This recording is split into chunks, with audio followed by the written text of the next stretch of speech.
This place holds such fond memories. Care to reminisce?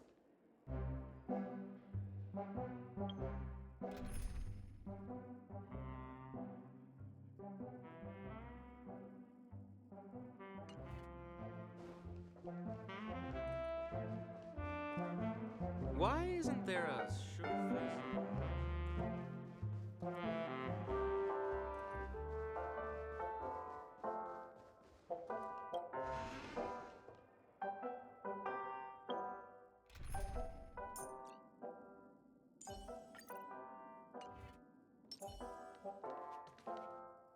Wake up!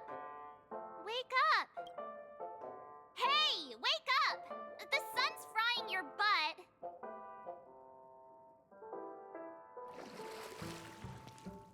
Are you okay? Can you hear me? I didn't hear a peep from your room, and it really freaked me out.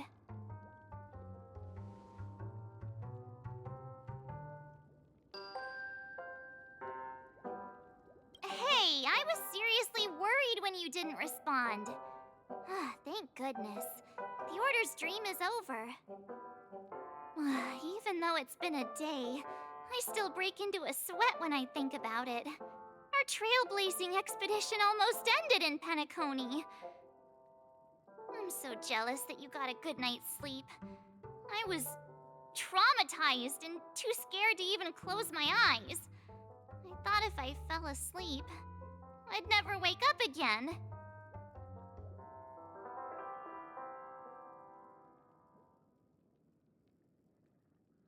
The Stellaron was sealed while you were sleeping.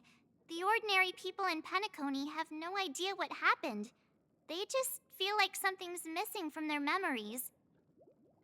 The family's official statement was like, "The Charmony Festival was attacked by an unidentified Stellaron and came to a halt." After all, they can't just reveal the truth about the Order. Now, all the major lineages, except for the Oak family, are dealing with the aftermath. The family has invited the crew to the Radiant Feldspar as witnesses for an important meeting.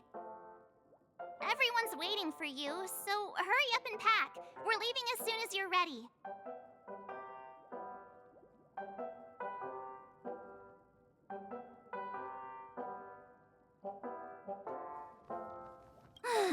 After all this craziness, nothing is better than staying safe in reality.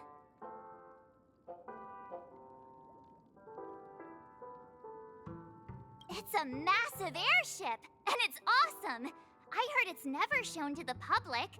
Only VIP guests of the family get to board it and enjoy the breathtaking views of Penacony. The Iris family sent us a bunch of souvenirs. Fruit baskets, plus this fancy button model. After you're back on your feet, you can enjoy them all. We are pretty much celebrities on the planet of festivities now, aren't we?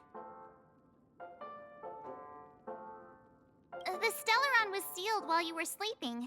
The ordinary people in Penacony have no idea what happened. They just feel like something's missing from their memories.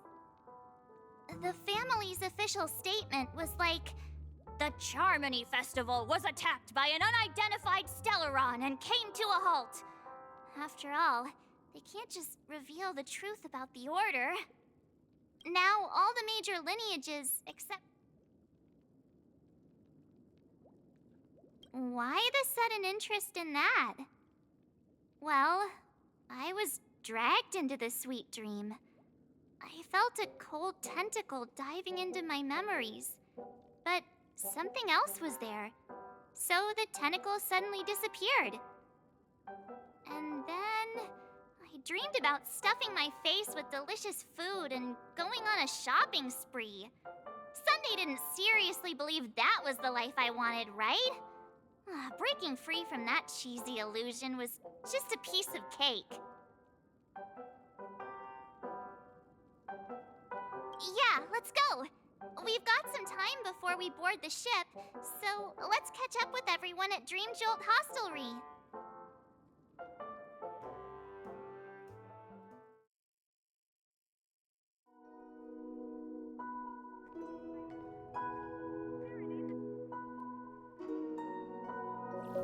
How extravagant. Just like Epsilon.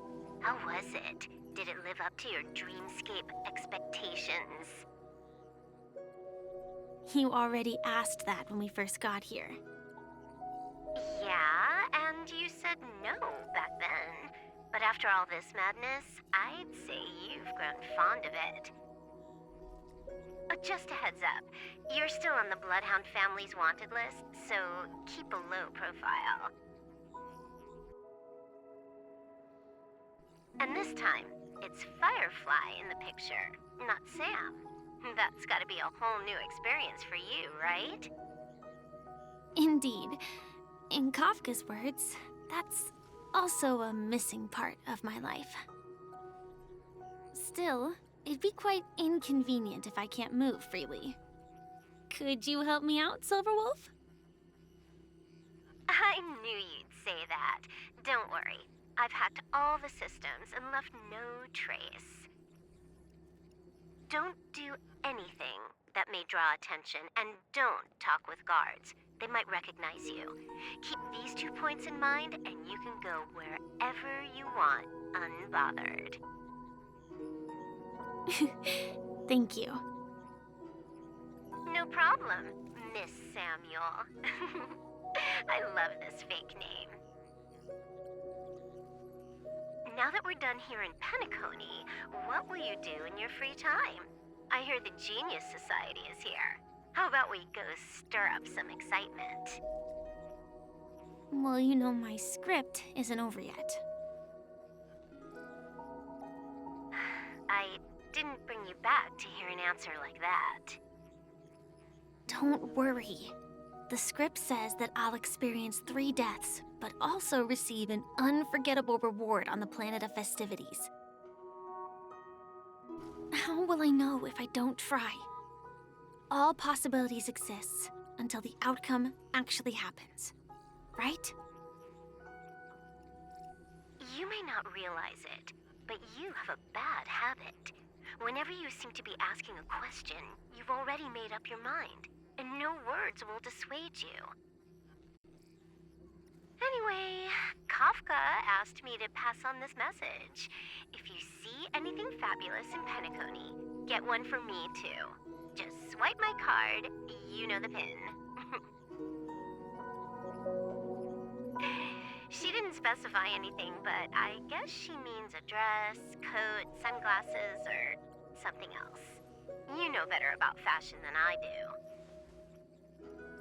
do. Sure, I'll keep an eye out. There's tons of options at OT Mall. Do you think she'll like trinkets, like hair accessories or brooches? Those sound more like something for young girls. Maybe you should keep them for yourself. Oh, by the way, Blade didn't explicitly say it, but I think he was trying to say something like, temptation will show up again in Penacony. He's always so subtle with his words. Got it. He was just worried about me. Relax, Silverwolf. You know me. I won't do anything crazy. I just want to wander around and see more of the world for myself. I want to buy some oatcake rolls. I've had a cake roll every day since I arrived in Penacony, from the first day to the last. But today, I'll buy 2 and give you 1. And if you don't like them, I'll enjoy double the pleasure. Or I can bring one to Kafka, as she never refuses. Or maybe I'll give it to Blade. He'll appreciate it.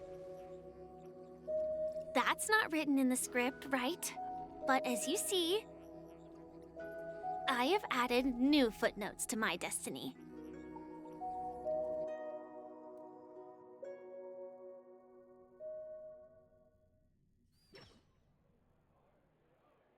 Welcome, Director Topaz.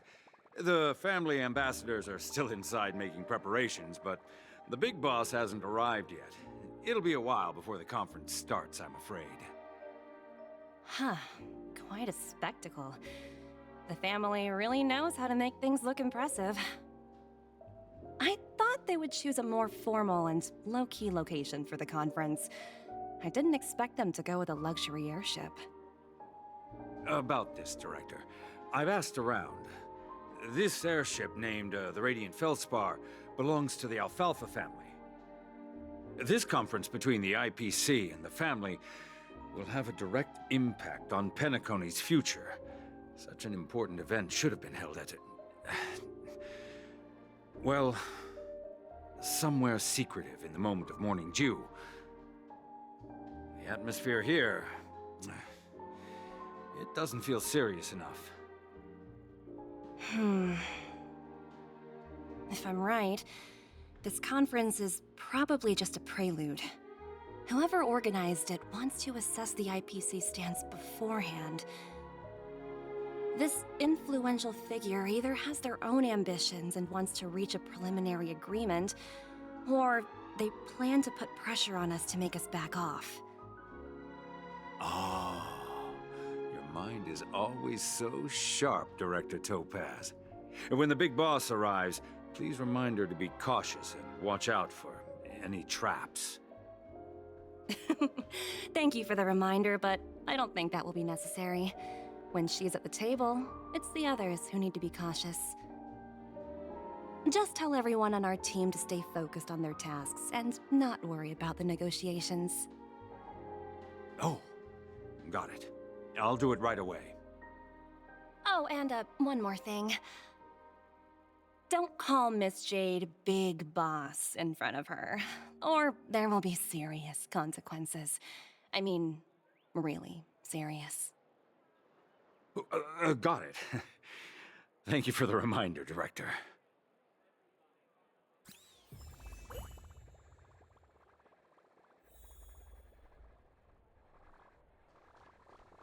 I tripped and fell right here.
None of the important figures have arrived yet.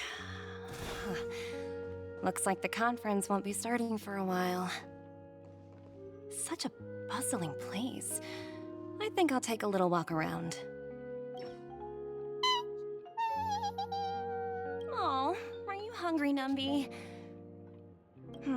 Food in the dream. Shouldn't taste bad, right?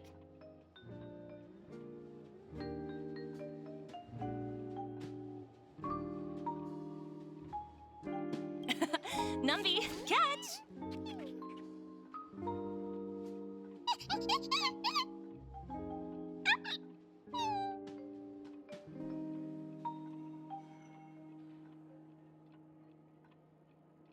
Oh, looks delicious, huh? I should have taken a bite first.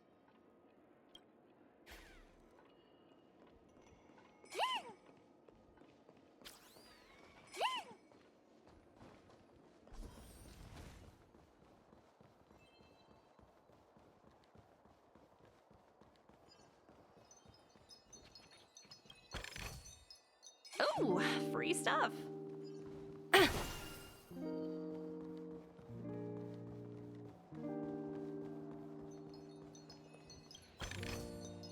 Hard work pays off.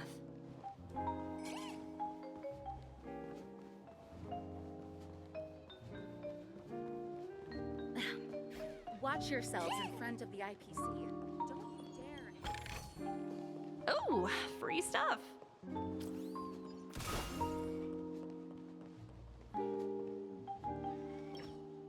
Greetings, madame. What can I do for you? Hello. Could you tell me more about the Radiant Feldspar? I assume you are the ambassador of the IPC Strategic Investment Department. It's my honor to assist you. The Radiant Feldspar is owned by Mr. Odie Alfalfa, head of the Alfalfa family. Mr. Alfalfa invested a significant amount in building this luxurious airship an Ember era ago, and it has been sailing across the 12 hours of the dreamscape ever since. Oh, so it's owned by old Odie himself. No wonder the ship is so lavishly decorated. Indeed, Mr. Alfalfa has impeccable taste. Only the most prestigious guests are invited by the Alfalfa family to board this airship. Please allow me to continue my introduction. The Radiant Feldspar had been cruising over the Sea of Dreams in Penacony for an entire Ember era. But its voyage was temporarily halted due to the recent reverberation. Reverberation? Such a formal way of putting it. You're really downplaying the whole thing. I apologize. Please continue. Following the previous reverberation in the Sweet Dream, the Radiant Feldspar had to suspend its voyage temporarily. Thankfully, the factors that disrupted the dreamscape have been resolved. However, due to, well, certain special reasons, the Charmony Festival, originally scheduled at the Penacony Grand Theater, had to be temporarily postponed. So, Mr. Alfalfa suggested relocating the Charmony Festival to the Radiant Feldspar, taking this opportunity to announce the resumption of the airship's voyage. Ah, well, that would meet the family's needs and also create momentum for Mr. Alfalfa himself. Quite fitting for a legendary tycoon like him. Thank you for explaining matters to me. Goodbye.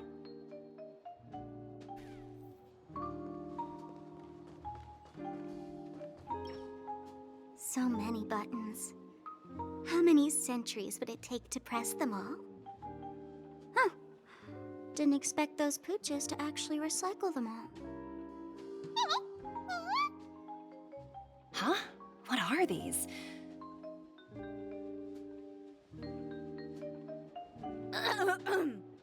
For your safety, please stay away from those objects. For my safety? Are these buttons something dangerous? Not exactly. Lately, there's been a prankster in the Sweet Dream who's been handing out strange button devices to anyone he meets. According to those involved, he said something like, "Just press this button and all of Penacony will explode." Luckily, no one believed him. Still, the Bloodhound family collected these buttons just to be on the safe side.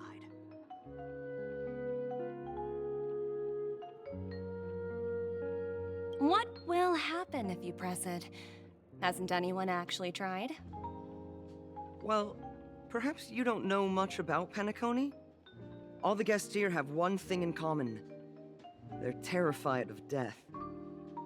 Anyway, the family will deal with these things. Please, kindly keep your distance.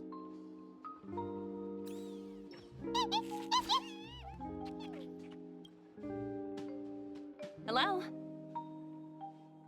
The Talent Motivation Department? Again? Internal review? Will it ever end? I'm working on a major project. I don't have time to squabble with you guys. The way I handled the Urillo case was approved by senior management, and all of the project logs and calls are complete. Can't you check on them yourselves? I just don't understand. Why are you so fixated on this minor case and constantly escalating it? Seriously, what's your purpose? Sounds exhausting. Why not just hang up? In my opinion, you handled that project quite well. A little ball of ice in exchange for the Astral Express's good favor. That's not a bad deal for the department. It's been a while, little Yelena. I've been looking forward to working with you. Never imagined this day would come so soon. Is there trouble? You can tell me anything. Just like old times. Ah, it's been a while, Madam Jade. I'm honored to have the opportunity to work with you. You're still so formal, aren't you? Forget about the hierarchy and treat me as your equal. No need for unnecessary titles like Madam. I'm sorry, but it might take some time to get used to that. After all, you are a senior. Well, now that we're both members of the 10 Stonehearts, I need you to be at your best. Especially since the upcoming negotiations leave no room for error. As sharp as you are, I'm sure you've figured out the true purpose of this conference, right? I believe old Oti has taken it upon himself to test our limits before the official negotiations between the IPC and Penacony.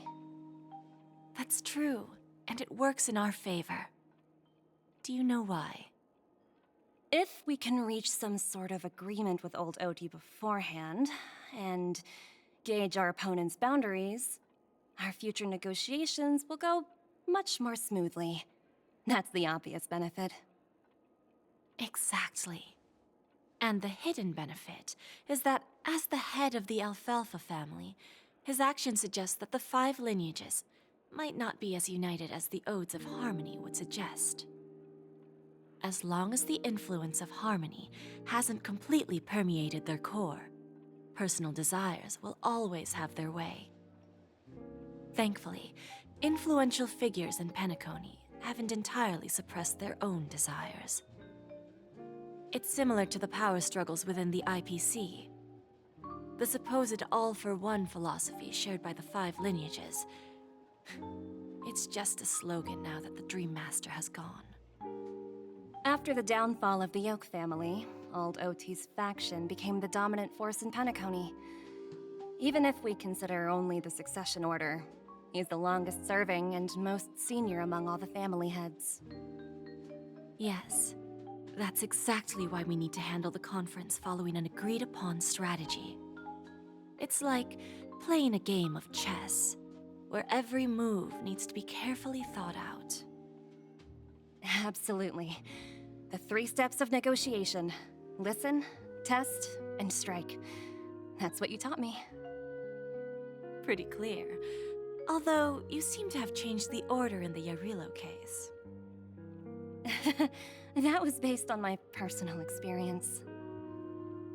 I apologize for interrupting your conversation, but the family head is ready to meet the ambassadors from the Strategic Investment Department. Time to get to work. Let's prepare ourselves and meet that esteemed supporting actor. Remember, our goal is to create an opportunity for the IPC to enter Penacony. Aventurine has already made a small opening, and you and I, we're going to tear it wide open.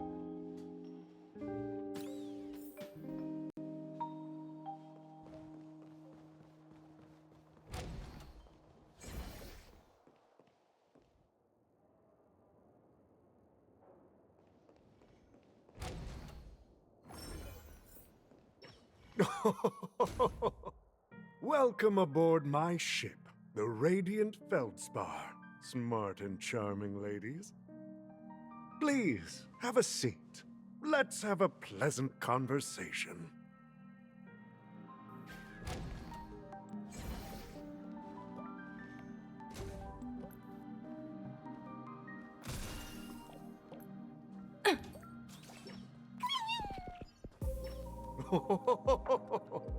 Welcome aboard, my dear ladies.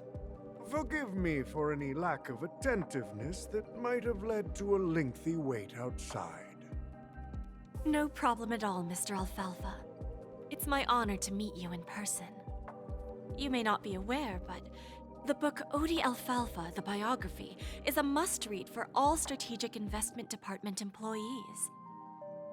After all, to many, you are the legendary figure who single-handedly built the Penacony economy. I expected no less from the 10 Stonehearts from the Strategic Investment Department. You're definitely skilled in the art of conversation. I always enjoy talking to smart people because we don't have to beat around the bush. We can just get straight to the point instead. Since I invited you IPC ambassadors on board, I'm sure you've figured out the topic I'd like to discuss, yes? The future of Penacony, if I'm not mistaken. Precisely. Those few words represent a terribly complicated situation indeed. Let's take that golden-haired guy who's not showing up, for example. He put in great effort and almost got himself killed. But what was it all for? Wasn't it eventually to create an opportunity for you IPC to regain control of the precious Astana? The wisdom and experience you've accumulated over 10 Amber Eras are truly impressive. Let's assume your assumptions are correct, Mr. Alfalfa. How would you respond to the IPC's actions? I appreciate your composure, Miss Jade. You must have witnessed much in your worldly experiences. However, perhaps you don't know much about Penacony. Old Oti won't sit idly by when faced with a greedy wolf.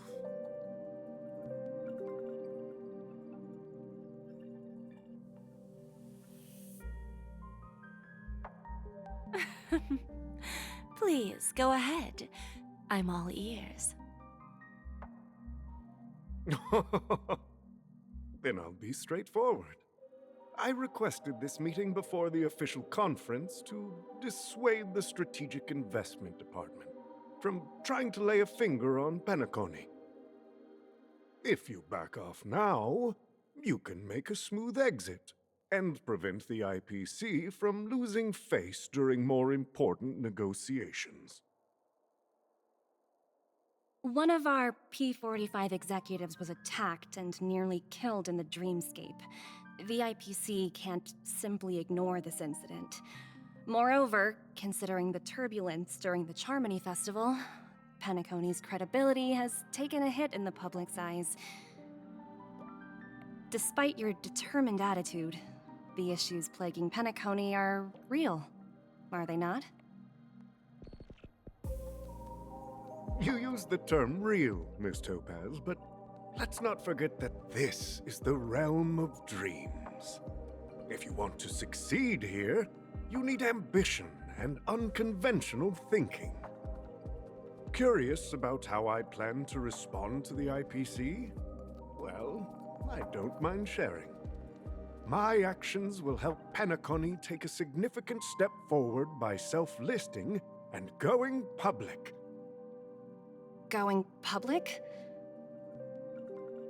If I'm not mistaken, you want to bypass the IPC and go public on a universal scale. Precisely. Instead of watching the IPC gnaw away at Penacony, I'd prefer to open the doors of the sweet dream to the entire universe. Starting today, anyone in the cosmos can become a shareholder of the Land of the Dreams. This is the path of harmony I'll choose.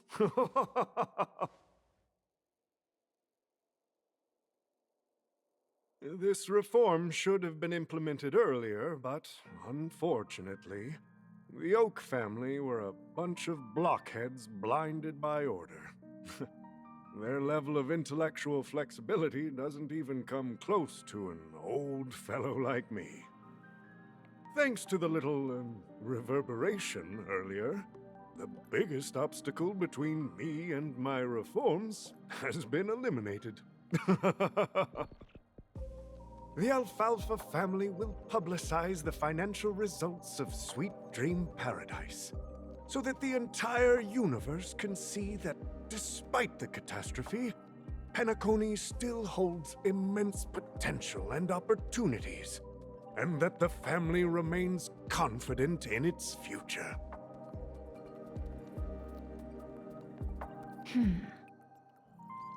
Crisis and opportunity are two sides of the same coin. So, you've been waiting for the right moment for Penacony to regain the spotlight. And if Penacony should seize this opportunity to overcome adversity, even if the IPC tries to intervene, every move we make will be scrutinized by trillions of people.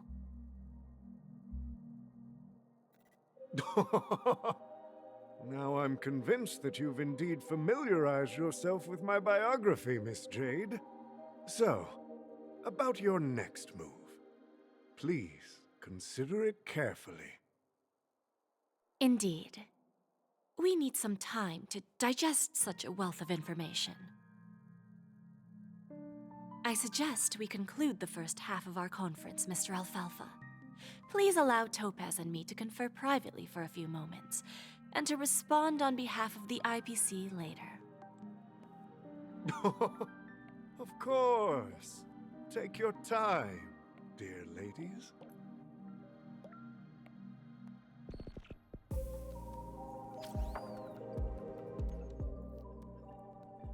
The Alfalfa family had a meeting with the IPC? I got this information from a message sent by that IPC ambassador. He said it was to return the favor. It's not hard to imagine. Penacony today is pretty much like the frontier prison it once was, with external forces casting greedy eyes and the undercurrent of order lurking within. Instead of falling into a situation where they are plagued by both external and internal threats, Penacony would rather take a step back and invite the IPC to negotiate at the table, ostensibly to cooperate, but in reality, to secure more opportunities for their own survival. Well, no wonder they sought the mediation from the Astral Express. In your opinion, who should we stand behind? I don't think the followers of the Harmony are completely innocent victims in all of this. For reasons unknown, they have a strong desire to smooth things over, which leads to speculation about their motives. If either the family or IPC were to assume full control of Penacony, it would return to its previous illusory dream of hedonism, and the efforts of those previous nameless would once again go to waste. There you are. Did you rest well? I didn't disturb you since you were in a deep sleep.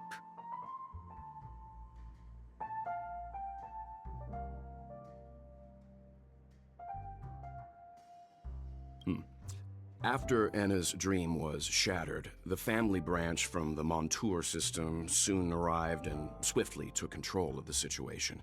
Most members of the Oak family fell unconscious, but fortunately, their lives were not in danger. The mastermind behind the plans was confirmed to be Gopher Wood, the previous Dream Master. But by the time we arrived, he was dead already.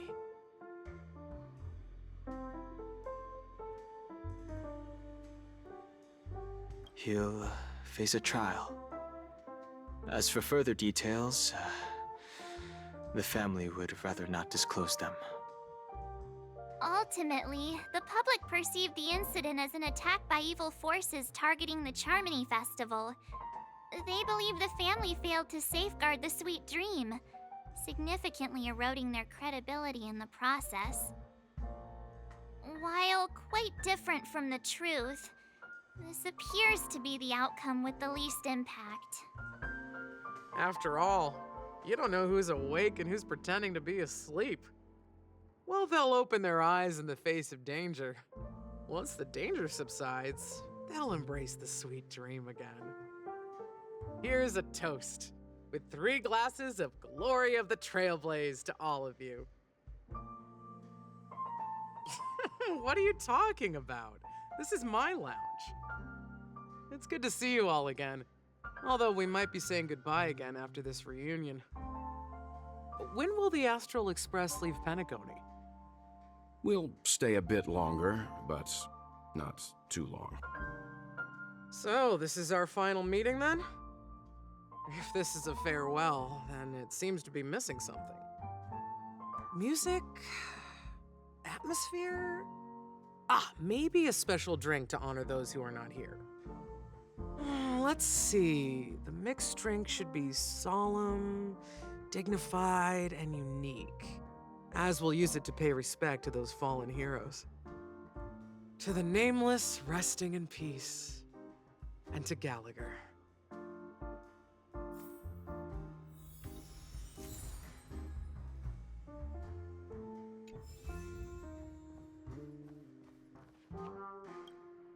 Ready to mix your drink? Sure, we can wait. Gallagher included.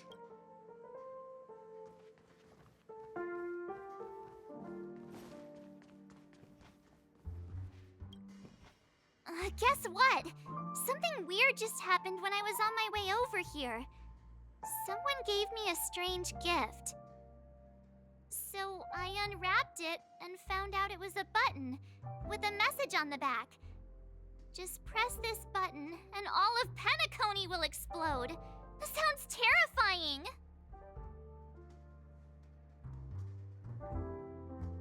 Of course not. Who would press something like that? By the time I turned around, the person had already vanished. So I handed it over to a nearby hound. I heard there were many similar reports before the Charmony Festival started. I'm really worried about the future of Penacony.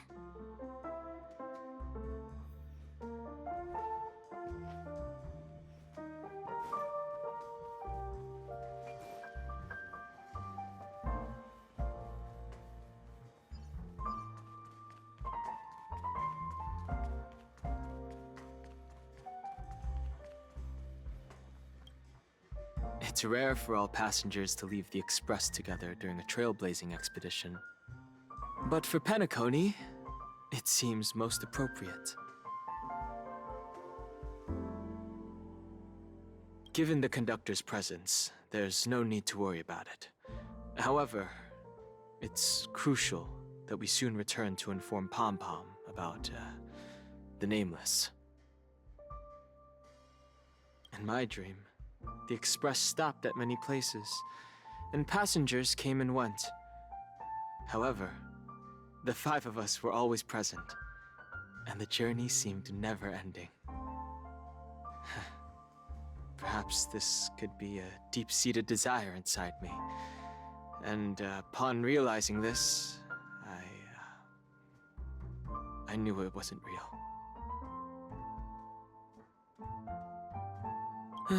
No related records exist in the databank, but I have a theory. The hidden dangers of the Order have always been within the Harmony, and this issue existed within the family from the very beginning. However, now that more powers in the universe are aware of this secret, the situation in the cosmos will become more complicated. Like I said, we'll go and see. Once we've packed everything, we should head to our next destination.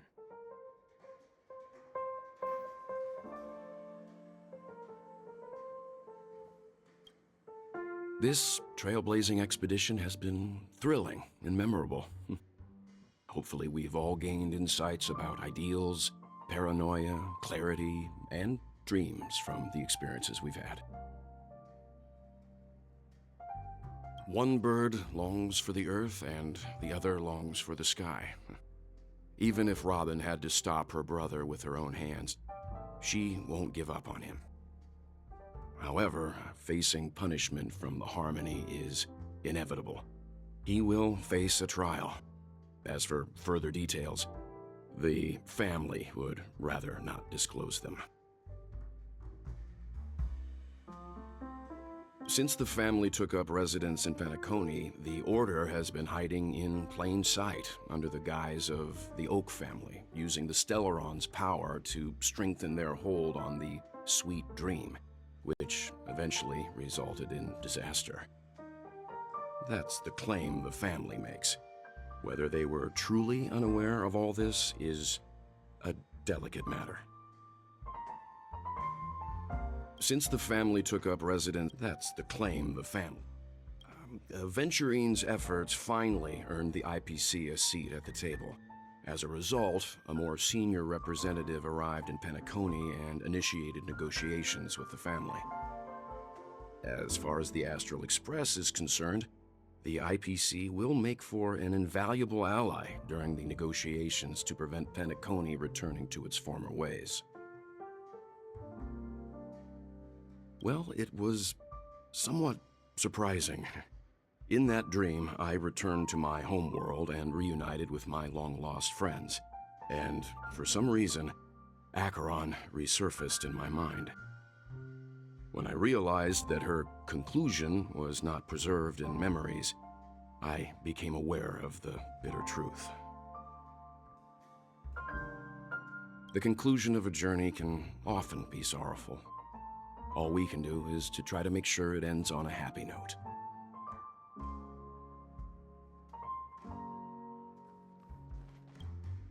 Ready to mix your drink? I'm not sure. I haven't seen him since our last meeting at the lounge. Come to think of it, he always did come and go quietly. We used to discuss everything here. But every time he'd leave, I'd realize that I didn't know him at all. Such is the mystery that is Gallagher. I have a hunch. Perhaps he's already fulfilled his wishes and won't be coming back. Before we start, would you like to talk to your friends? We have plenty of time. All right, as you wish. I think I have an idea about what drink to make. Would you like it bitter or sweet? It's up to you. Choose the flavor that suits you best at this moment. Drowning sweetness. One of the most challenging drinks to make. A slight imbalance in the ingredients can result in an overwhelmingly viscous sweet taste. However, with the right ratios, you get a uniquely sweet drink with a lingering aftertaste.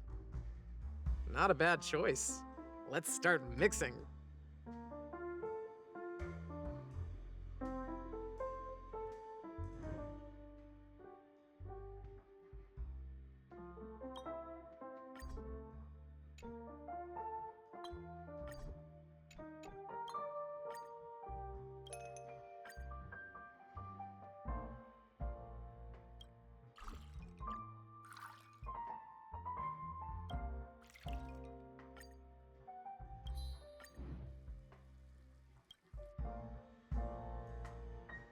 Words always fall short. If you want to bring closure to past events at this lounge, there's no better way than mixing a drink. Blend all your memories and emotions together and stir them well. Through the filter of time, what remains in the glass is something to savor. Well, it's done. Here's to the nameless resting in peace, and to my friend Gallagher. The spirit of freedom will spread far and wide among the stars, and its legacy will be more timeless than a pastoral song. We're not accepted by the outside world, so we've gathered here. And one day, our souls will return to the same place. Cheers.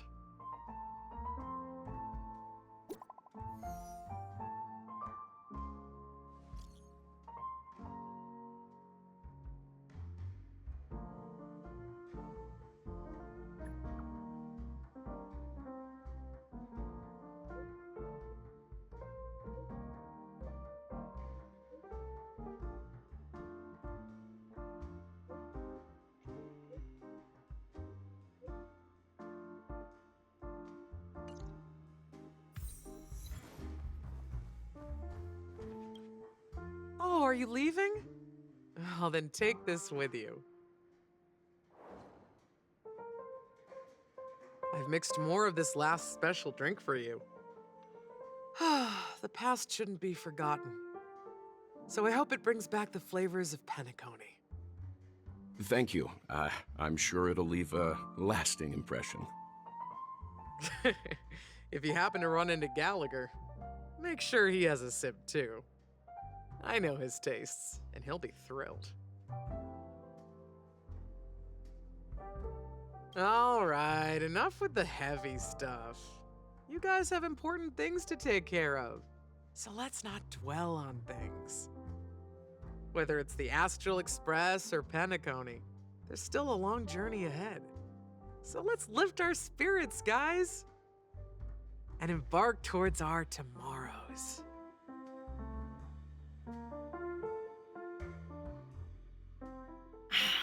Old Odie is a tricky opponent. I didn't expect him to take the risky step of going public at such a critical moment for Penacony. Indeed. He's definitely bold.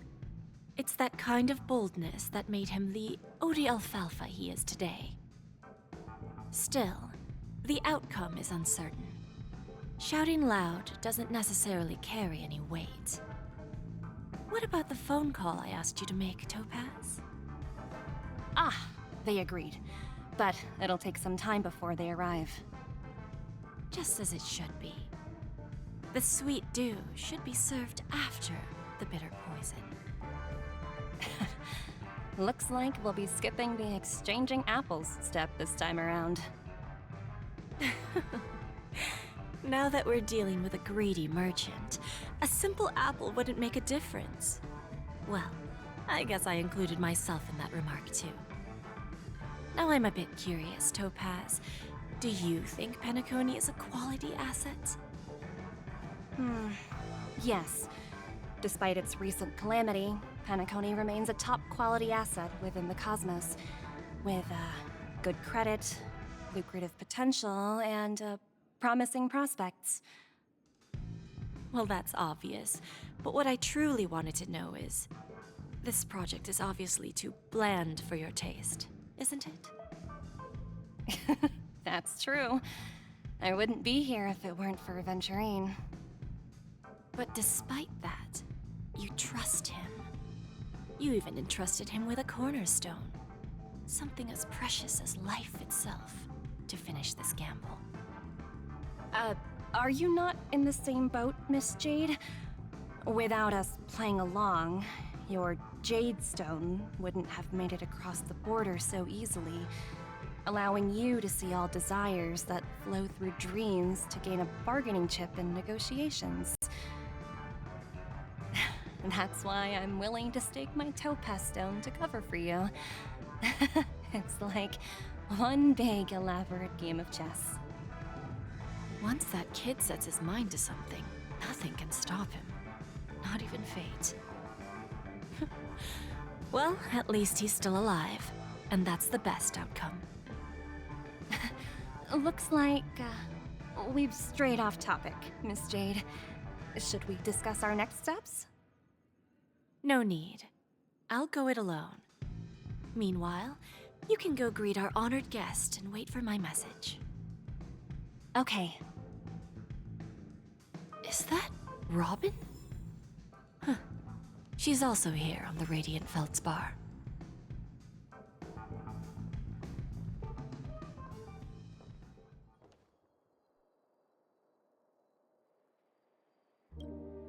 Greetings, Miss Robin. I didn't expect to meet you here. Miss Jade? Greetings. The opening ceremony for the Charmony Festival has been moved to the Radiant Feldspar, so I'm here making some preparations. How about you? Have you spoken with Mr. Alfalfa? I'm actually on my way to meet him right now. Do you know him well, Miss Robin? Unfortunately, I've never met him. I've only heard a few comments from the former head of the Oak family. Mr. Alfalfa is respectable when it comes to business, but in other respects, I can't say the same. Where do you think the future of the planet of festivities is headed? I believe the sweet dream will see its rebirth, just like the Radiant Feldspar resumed its voyage. The Harmony needs a new direction. Only by bidding farewell to the past can we actually sail into the future. There are no permanent allies or everlasting enemies. So let's both take what we need from this deal. Naturally. I'm looking forward to your performance. See you at the festival. See you later, Miss Jade.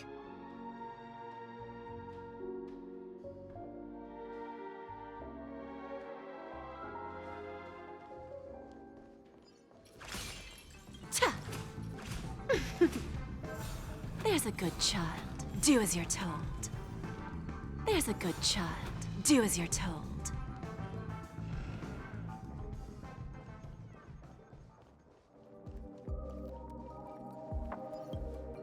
Thank you for your patience, Mr. Alfalfa. Let's continue our discussion. Figured out something already, Miss Jade? But where is Miss Topaz? Topaz has something else to take care of. You'll be seeing her later. Talks can still continue between the two of us. Is it just me, miss? Your tone sounds very different now. I need to set a good example for my junior. It's not a good habit to be too loose-lipped during negotiations, right? Now we can speak frankly and openly. Do you believe what I said, Odie? You're not the only merchant who has seen the changes in the cosmic market over the past 10 Amber Eras. Interesting. Now that's interesting. Good. It's good to be straightforward. Openness and transparency are my things. So, tell me, what's your next move? Unfortunately, I'd like to speak the harsh truth before laying out my plan. Let's cut to the chase. First, your plan won't work. Penacony has no way of sidestepping the IPC and going public. Second, you can't stop the IPC from entering Penacony. We've got all the time and connections in the world to find a way in. We'll keep tearing down and rebuilding this place until the Asdana system gets used to the IPC's ways again. Now, I'm repeating your words exactly. If you don't want to be a laughingstock and have everyone gunning for you at the official conference, you'd better drop your little pie-in-the-sky plan. Oh, interesting. Indeed. You surely have a way with words. Now, I'm curious to know what you have up your sleeve. Mr. Alfalfa, let's not forget that the IPC controls the biggest interstellar publicity platform. More than half the news networks in the universe take their orders from us. The moment news spreads about Penacony going public, trillions of customers will immediately receive a message like this. The family's protection for Penacony has expired. Any mishaps in the dreamscape could result in permanent brain death. Care to guess how many ways we have to turn Alfalfa credits into worthless junk within a measly 24 system hours? With the entire cosmos keeping a close eye on Penacony, I assure you, it won't be too hard. You really think you can pull that off? Even from Pier Point, as distant as it may be, I'm more than capable of keeping you on a tight leash. However, if you agree to give up that half-baked plan to go public, the IPC will assure you that we'll never jeopardize the interests of the family heads under your leadership. After all, we also need allies here in Asdana. The IPC can assist Penacony with financing, starting by acquiring 30% equity shares. With our financial support, stabilizing and rebuilding Penacony will be a piece of cake. 30% equity, you say? Who can guarantee you won't want more in the future? That's the brilliant part of it all. The answer is simple. No one. There are no guarantees. It all hinges on self-awareness and mutual respect. However, the board of directors will consider the interests of the family heads to some extent. You're a smart merchant, old Odie. Isn't the whole purpose of this elaborate game to showcase your business acumen and seek more benefits for the family?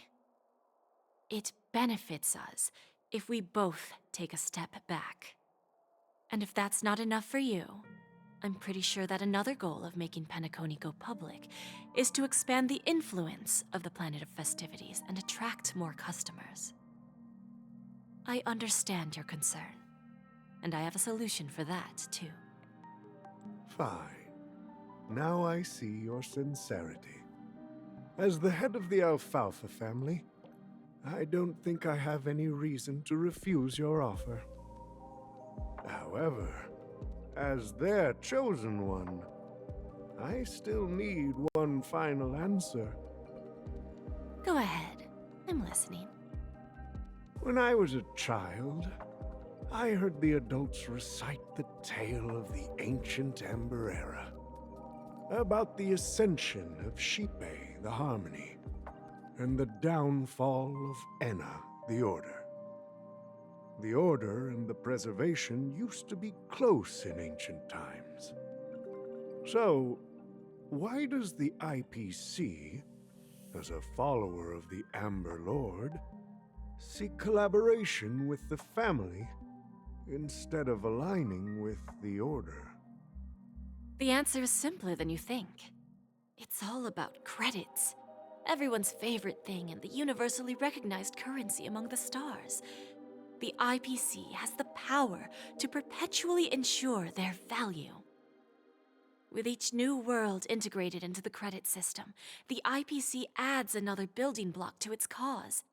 Eventually, all exchanges, capital, and businesses will operate within a unified monetary system. By then, all planetary developments will be recorded in accounts with well-defined values and the ability for exchange and circulation. And the heart of everything will be Klepoth's credit. Ah, and then the IPC will be able to exert influence over everything. Our intention is to establish enduring preservation, so I'm sure you can understand. This universe doesn't need two types of order.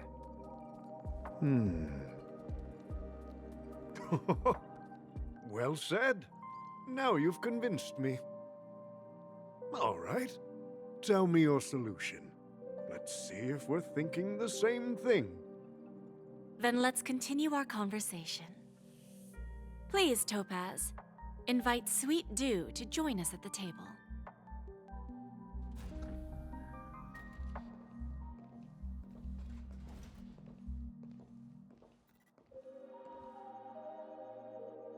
Thank you for your presence, Miss Himeko. Please allow me to introduce her to you, Mr. Alfalfa. This is Miss Himeko from the Astral Express, one of the future shareholders of Penacony. I've heard so much about you, Mr. Alfalfa. It's an honor to meet you as representative of the Astral Express. This stunning lady is the navigator of the Astral Express? It's a pleasure to meet you. I believe everyone here is familiar with the general contents of the proposal. After this round of financing, the IPC is expected to hold 30% of Penacony's shares. Then, the IPC will transfer 5% of that stake to the Astral Express and recommend Miss Himeko as an independent director to honor the sacrifices and contributions made by the former Nameless to the land of the dreams. While this decision isn't finalized yet, we are honored that everyone here recognizes the way of the Trailblaze. While the Nameless didn't embark on their journeys for fame or fortune, if this is the wish of both the family and the IPC, I will represent the Astral Express and fulfill my duty as a member of the board of directors. The entire crew has agreed to assist in the reconstruction of Penacony. Beyond that, In our future travels, we are committed to bringing the beautiful dreams of the planet of festivities to more worlds. Of course, all cooperation is based on one premise. The path of harmony in Penacony must not be distorted again, and such a tragedy must never recur.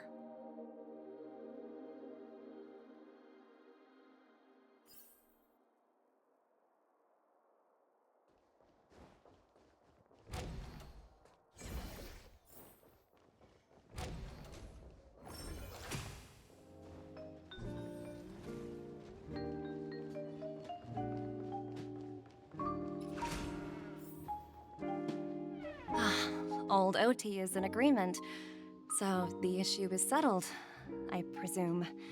What about the remaining family heads? They will soon realize the situation. When old Odie answered the last question, he represented more than just the Alfalfa family. When should we schedule the formal negotiations? I'll handle the arrangements. It's all up to you. I'll step back and let you handle the negotiations and takeover. I won't be involved. But Miss Jade, this is... Aventurine initiated this case, and you were his project partner. If that kid hadn't overplayed his hand, I wouldn't have been pushed to the forefront. I came here today to help you sort out the toughest issue. I trust you'll be able to wrap things up quite nicely, little Yelena. Of course, there won't be any problems. And please, give Diamond my assurance. Don't worry. Diamond has always trusted us. I'll put in a good word for you, and you'll have your P-45 position back in no time. Radiant Feldspar. What a fantastic ship. Now that my business is done, it's time for me to indulge in my own little hobby. Ah, you want to open a Bon and Jade exchange branch on this ship too? Opportunities like this don't come around often. Just look at the guests on this ship. They're surely holding a wealth of valuable treasures. Well, I'll take my leave. A pawn shop can't run without a boss. See you around, Topaz. I have one more question for you, Miss Jade. Go ahead. That dose of bitter poison. I'm curious as to how you found this information. I didn't find the information. It came to me. It was from a lady concerned with the future of the Harmony. In return, I've agreed to help her with something, but that's for later. We can deal with it after we leave Penacony. You see, that's what investment is all about. The seeds of opportunity are already sown. They only need a little bit of nourishment to take root.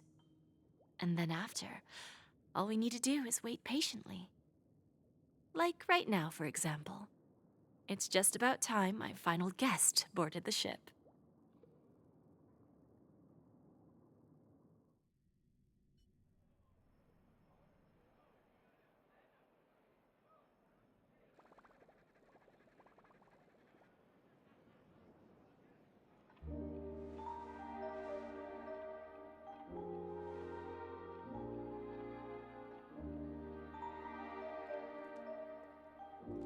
Sneaking in was way easier than I thought.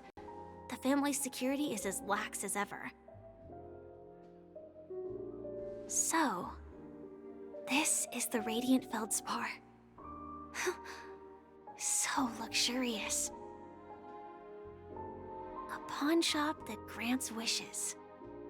Is there really a place like that on the ship? I'll find out for myself if the rumors are true or not. I tripped and fell right here. Just completely face planted.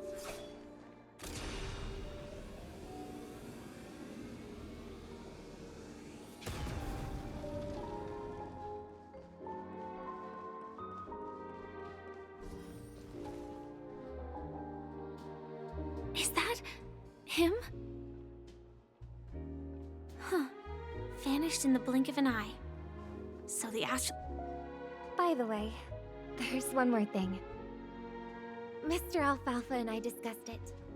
I'll present a gift to the Astral Express on behalf of the family as a token of gratitude for the Nameless's contributions to Penacony.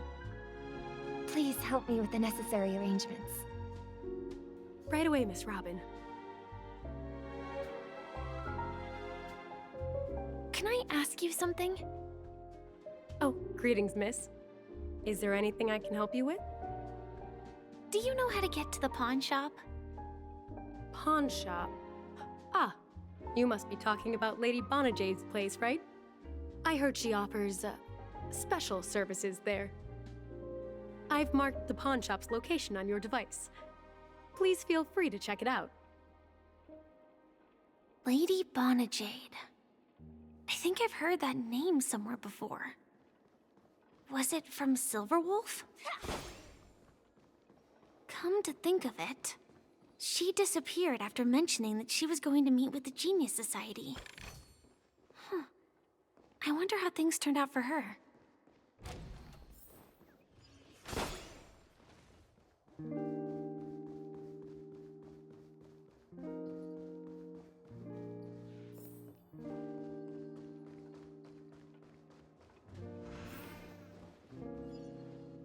Welcome to Bonajade Exchange, Radiant Feldspar branch. How should I address you, dear lady? Just call me Samuel. Samuel. Nice name. So what do you need, Miss Samuel? And what are you willing to give up in return? I want to keep on living. And for that, I'm willing to give up everything I have. Everything you have? That's right. Everything. Miss Samuel, I think you'd best turn around. It seems you're not quite familiar with the term pawn. What do you mean? I mean it literally. I sense your burning desire to live, but unfortunately, you don't have anything of equal value to offer. Okay. A pawn shop that grants wishes. I see. It's just a marketing gimmick. Well, that's quite a harsh accusation. I understand you may not fully comprehend what I mean, but don't worry. I'll help you understand. Go and talk to these people. They're all customers of my pawn shop. See for yourself if their wishes have come true. Once you've done that, come back to me. I'll help you understand the true meaning of pawn and make you realize what you're missing. That Lady Bonajade feels more like a moneylender rather than the owner of a pawn shop. Well, I've got nothing better to do anyway. I'll do as she says and see what happens.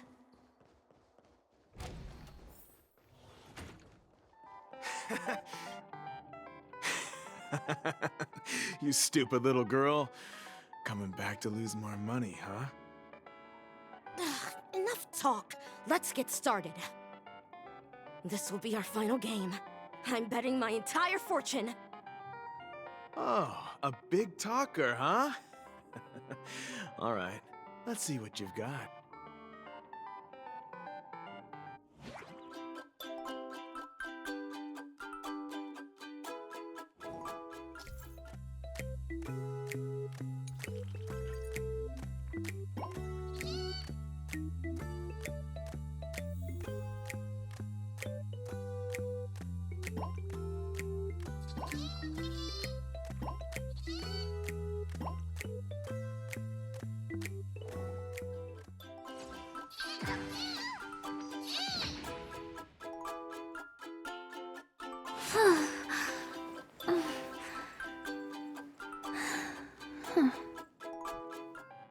I won? I actually won! This can't be! You lost to me 10 times in a row.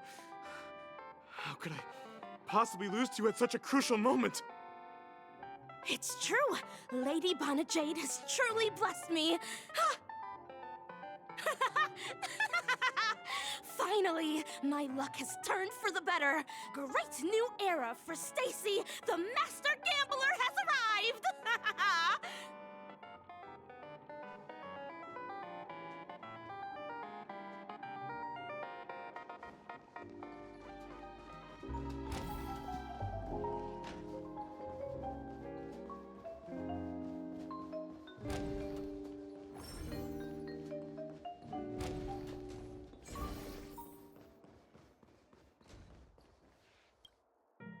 I've prepared a gift for you, Dorothy.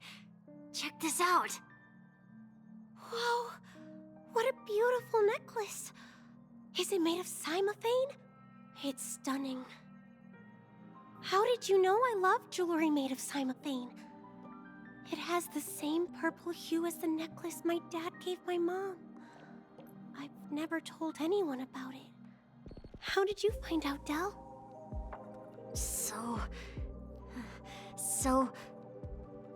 Well, will you go out with me?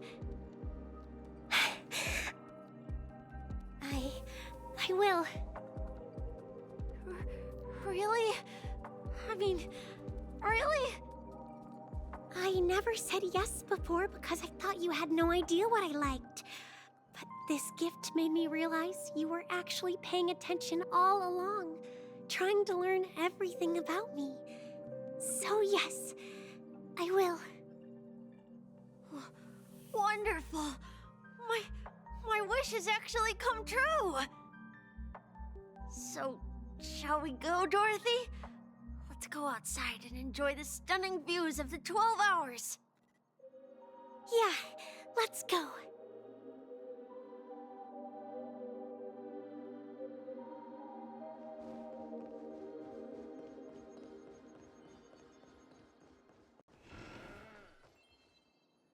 Hey, did you see that? The gray-haired one outside. Don't look around, just focus on your drink. Seriously, they look like a total lunatic. Is that him?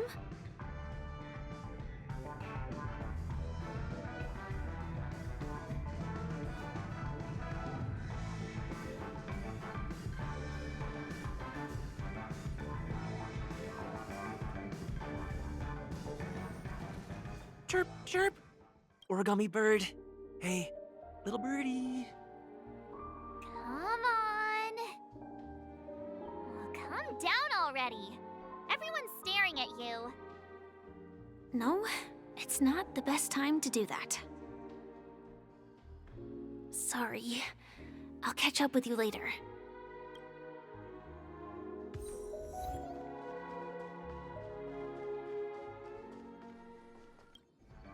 Yeah, you heard right. I've got him. He's been hiding at the Moment of Soul in Penacony, using a fake identity. And he even posed as a professor at Paperfold Academy. I've made a deal with the family. I'll leave the extradition-related paperwork to you. How'd I find him? Well, let's just say I had some help from an influential figure. Don't ask for the details. 22 years. Yeah. 22 years of chasing this guy all over the cosmos. You know, never thought it'd end up like this. Right here. I'm gonna hang up for now, partner. I need to raise a glass to myself.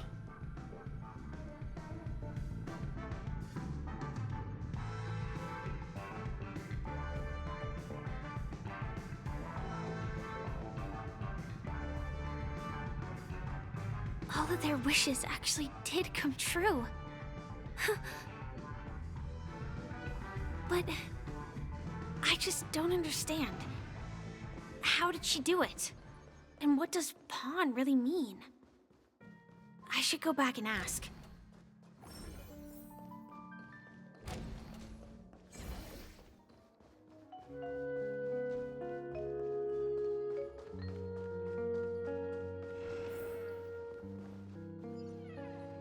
So you're back, Miss Samuel.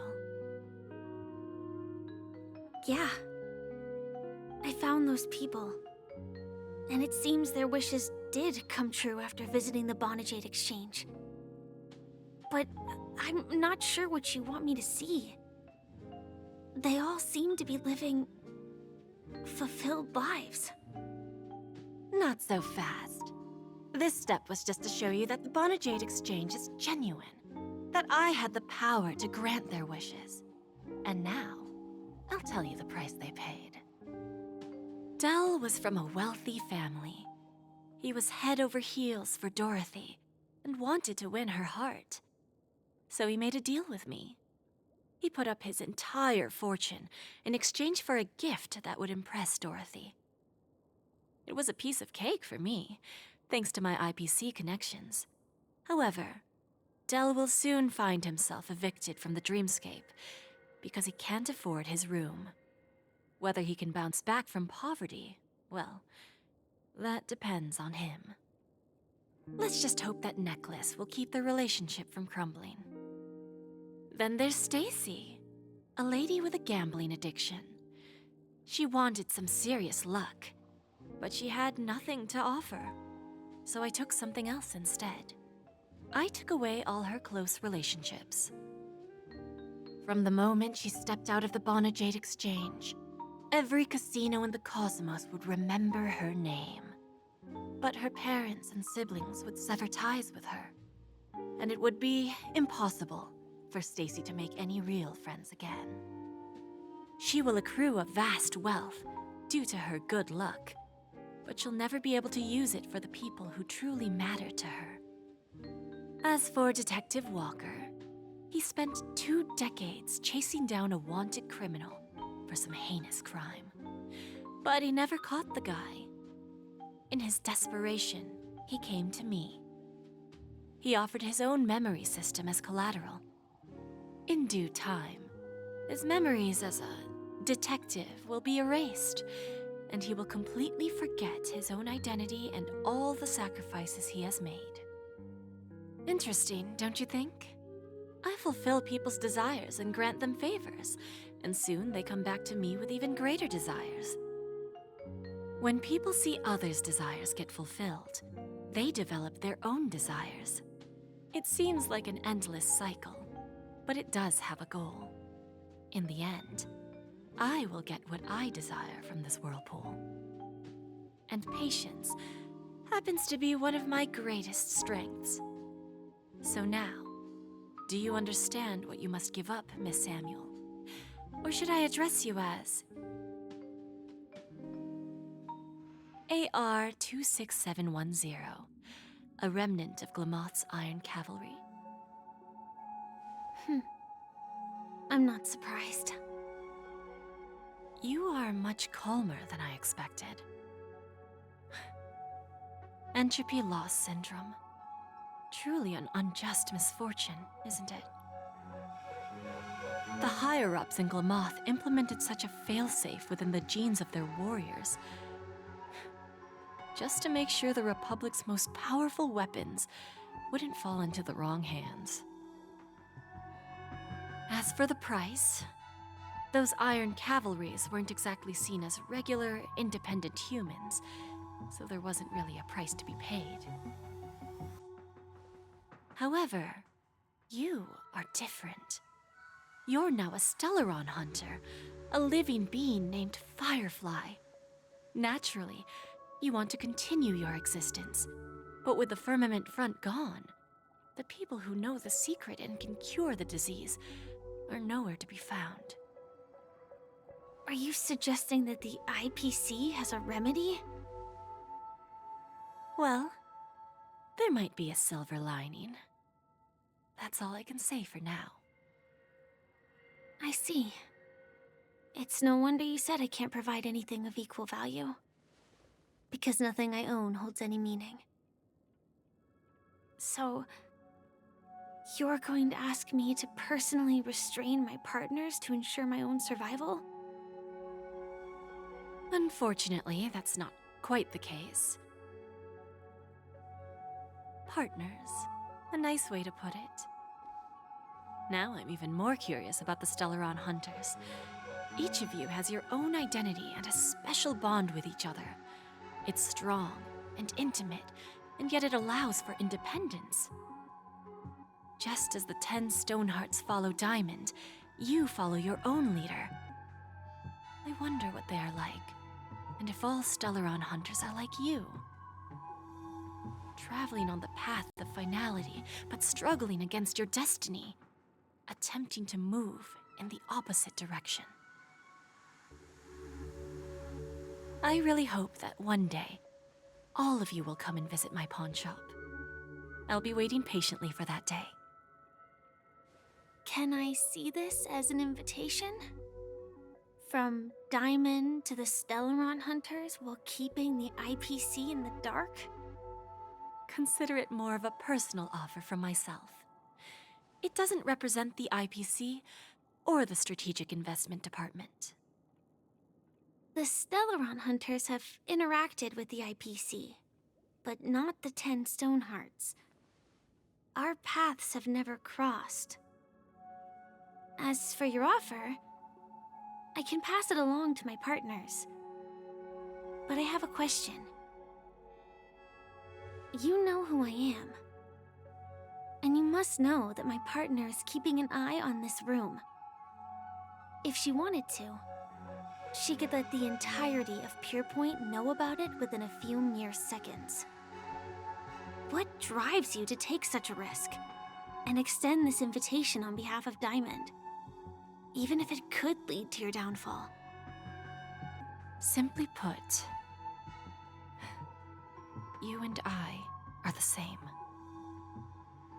However, unlike you Stellaron hunters or the Astral Express, we band together merely to obtain what we want.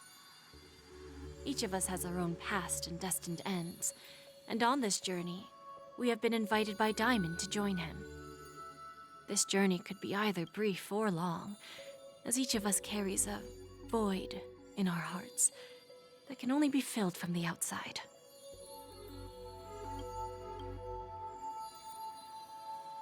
So, Diamond made us a promise to divide the power of the Emanator of Preservation into 10 pieces and give each of us a cornerstone to fill that void. Mortal flesh is fragile, yet my heart is unyielding like the monolith. For without this resolve, the way of preservation would fade into oblivion. So, you understand? This pledge goes beyond a mere oath. It's our collateral in exchange for opportunities, wealth, survival, and a future.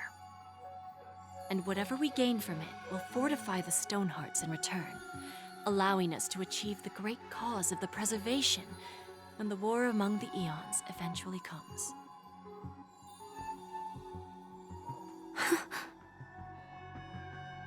I understand. Take your time, child. You don't need to give me an immediate answer. Like I said, patience is one of my greatest strengths. If fate turns that page, our paths will cross again. It's a shame, though, that this pawn shop can't give me what I desire. My last attempt in Penacony. Well, it ends with hope.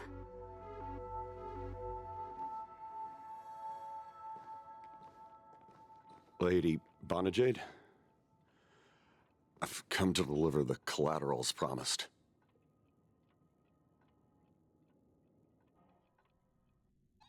Turns out, the meeting to decide the future of Penacony went much smoother than expected, with little debate. Oh, the Charmony Festival's opening ceremony is starting soon. I should head down and take a look. This airship has quite a few treasures. A bountiful harvest.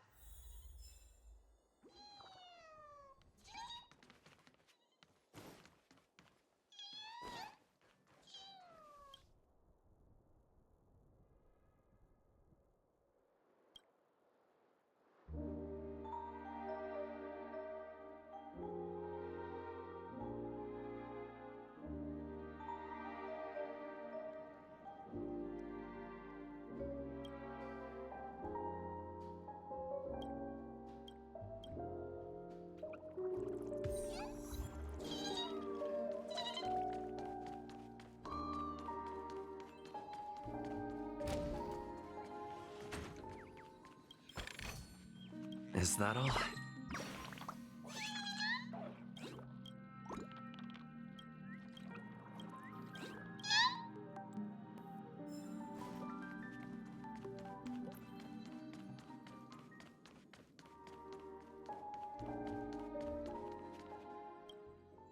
Remember, I can take you out with just one shot whenever I choose. Oh, that'd be my honor. Don't worry, I hate cheating at the table. You better. Ah, look who's here. The great hero of the Astral Express. The most dazzling trailblazer in all of Penacony. Oh, you're here too. Long time no see, friend.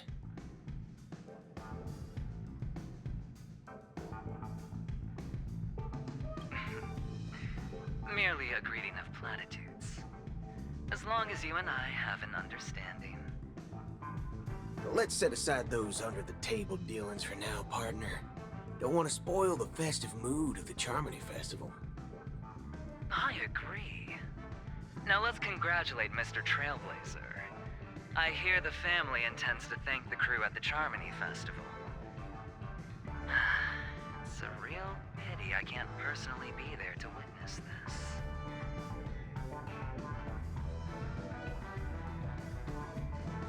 Well, my job was just to give the IPC an opening. Other things aside, I think I did a pretty good job at achieving this. While you were at Dreamflux Reef, we were actually close by. We wouldn't have been able to dig up so much dirty information without the help of a knowledgeable friend. But that emanator didn't pull any punches. My body couldn't hold out too long. Otherwise, this would have been settled in a much cleaner manner. No problem. Punishing the wicked and eradicating evil is a top priority. Would have been strange if we sat it out. Making an entrance like that, us Galaxy Rangers are making a comeback. Reckon you'll meet quite a few followers of the hunt on your journey. Do me a favor, and pass on my regards, will ya?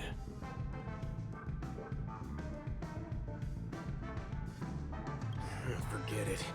I'm not one to beat around the bush.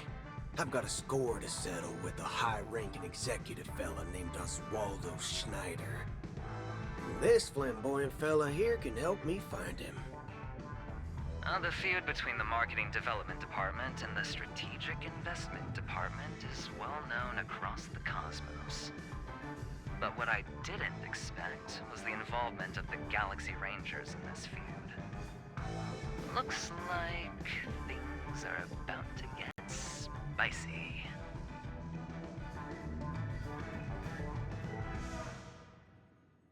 Thank you. And I also hope you enjoy yourself, great hero of Penacony. I'll pass. But I do hope you guys have fun. If you don't mind, let's play a few rounds next time.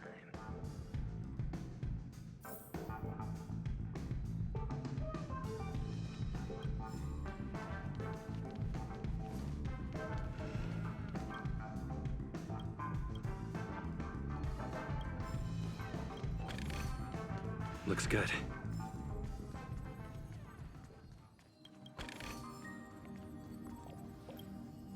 Ah, yes. I remember you.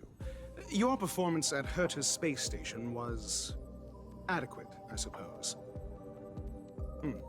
No wonder that gambler likes you so much. The Intelligentsia Guild assigned me to be an invigilator for the IPC's ambassadors. Nothing more than an errand from the Office of Academic Affairs. Very well. The Charmony Festival is about to commence soon. Take advantage of this unique opportunity. A blend of work and play is essential for superior knowledge absorption. The executives of the IPC and the Guild say that we are strategic partners. Yet, from my perspective, I am invariably the teacher, and he, along with you and every other individual, is the student. From this perspective, Aventurine isn't what you'd call an ideal student. Yet, he's also not utterly obtuse. Alas, the void within him can never be filled by talent and knowledge. Let's hope he doesn't turn into a philosophical zombie. Saying such a thing merely indicates that you have not truly grasped the essence of learning. The principle of balancing work and relaxation is scientifically grounded, with the relevant proof process detailed on page 21 of the 31,467th issue of the academic journal Star Caesar. Acquiring knowledge aims to enhance living. Don't invert priorities like those dolts at the guild. Then you'll excuse me.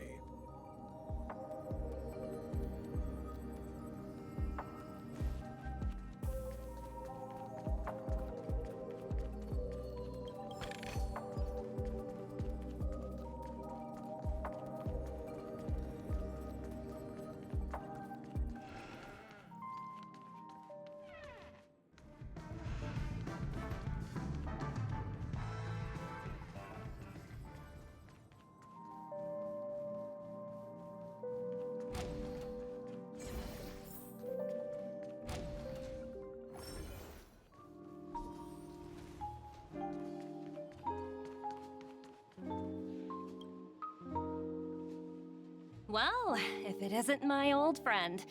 It hasn't been long, and yet, here we are again. How are you?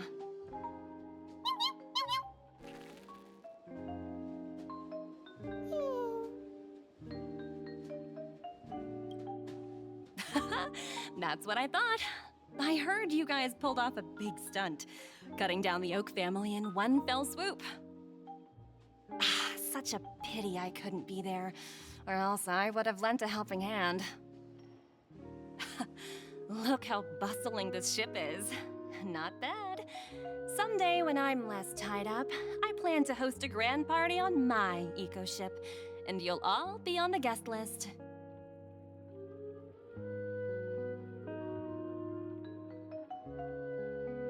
Transform? What are you saying? Oh, I understand now. You're referring to Aventurine's cornerstone, right? Sorry. Compared to him, my ability is not as visual. Guess there is no harm telling you. The abilities of the 10 Stonehearts' cornerstones are all different. Some can even read your thoughts, grasp your desires. So, be careful. Now that I think about it, it was good that Branya got there when she did in Bellabog. If she came any later, we probably wouldn't have ended up as friends.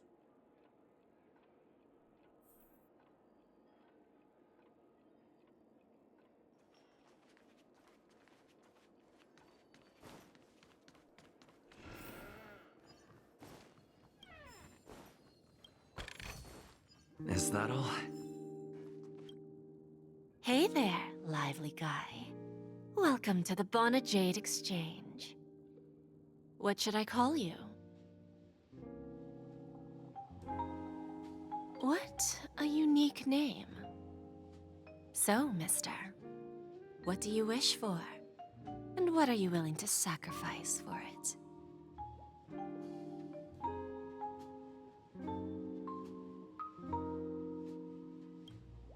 Oh, this is your wish.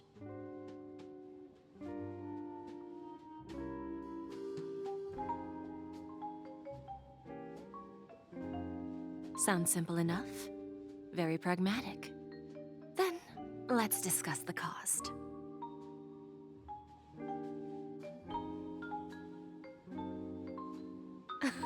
I wouldn't be too worried. To fulfill this wish, the thing I need is simple.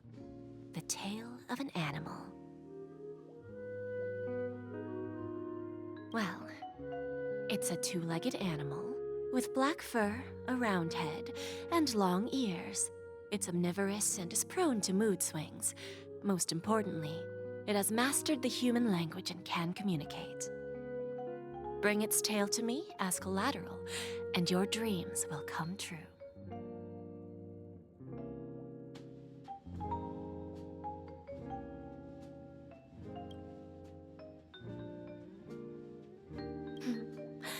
May fate bring us together again, Mr. Trailblazer.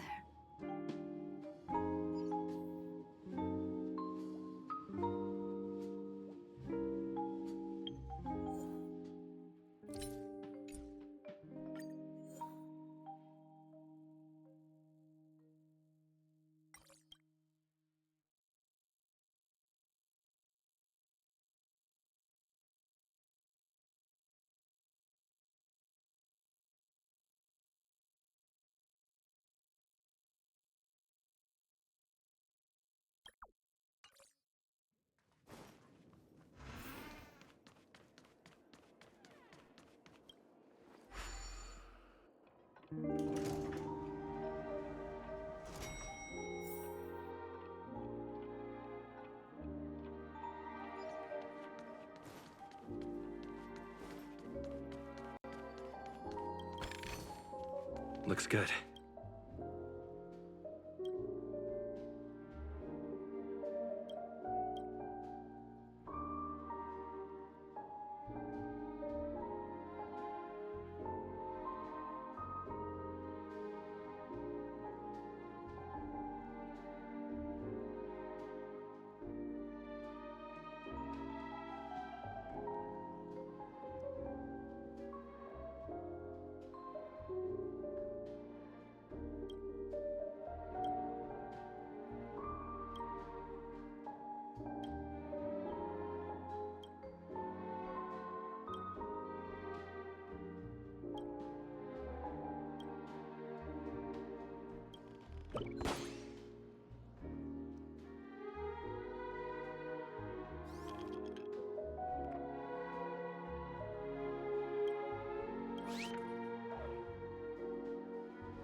The festival hasn't started.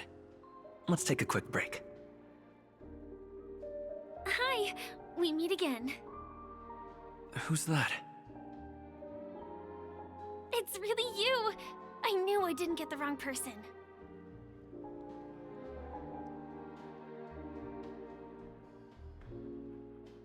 It was you. I saw you opening treasure chests, hitting balloons, and playing dreamy slots. I don't think I'm mistaken, right? There's still some time before the Charmony Festival starts. Do you want to chat?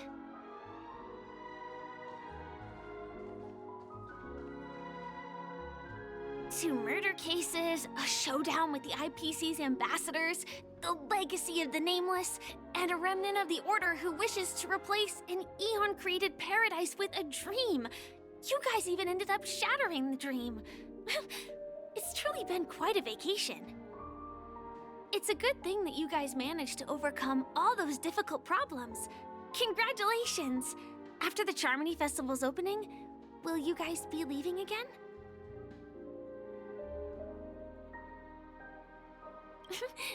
There will always be somewhere. After all, you guys are on the path of the Trailblaze. Before joining the Stellaron Hunters, Elio told me that this journey will tell me how to live on. That's all he said. As for the rest, it's up to me to find out. So, I'll pay extra attention to any leads that will let me live on. This trip to Penacony is no different.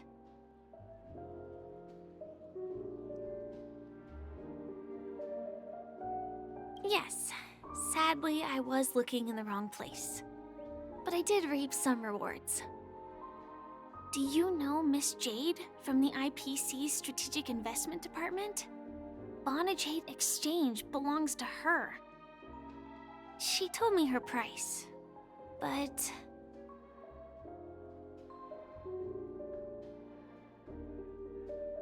No. But what she wanted wasn't my answer either. Of course, I want to live on. But... what fate owes me? I want it paid back, not passed on. No one else should be involved because this is a grudge between me and fate. Speaking of which, actually, I feel that I still owe you a formal apology for that matter with the performer of the Iris family. Even the smallest of lies can turn into a betrayal as sharp as a blade. I'm sorry.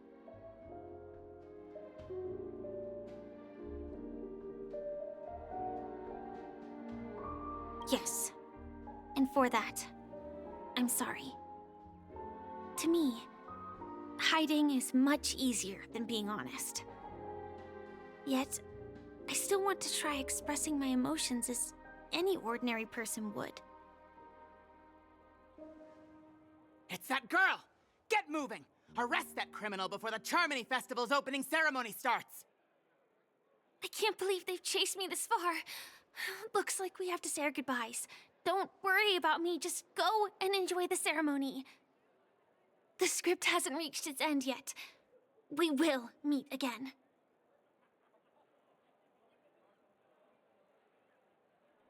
I hope she's okay. But if it's only those 2 hounds again, she'll probably be fine. I'll send a message later to check in on her. Let's go attend the Charmony Festival first.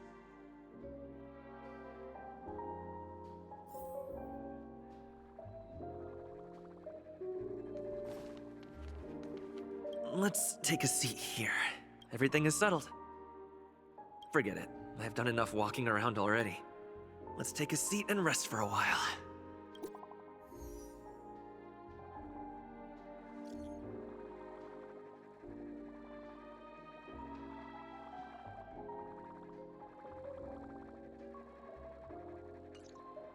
Looks like I don't have to worry about her. Let's wait for the opening ceremony to start. It's Miss Robin! Hey, Miss Robin! Hey, Miss Hey, Robin! over here, Miss Robin! Miss Robin! Miss Robin! Miss Robin! Miss Robin! Glory to the family! Miss Robin! Glory to the family! Glory to the family! I'm your biggest fan, Miss Robin!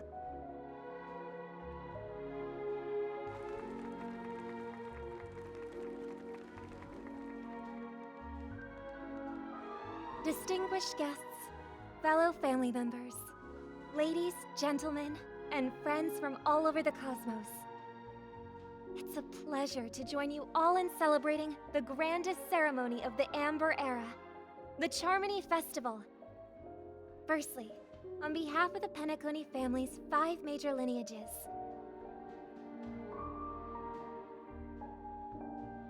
And on behalf of myself, I'd like to extend a warm welcome to all our guests.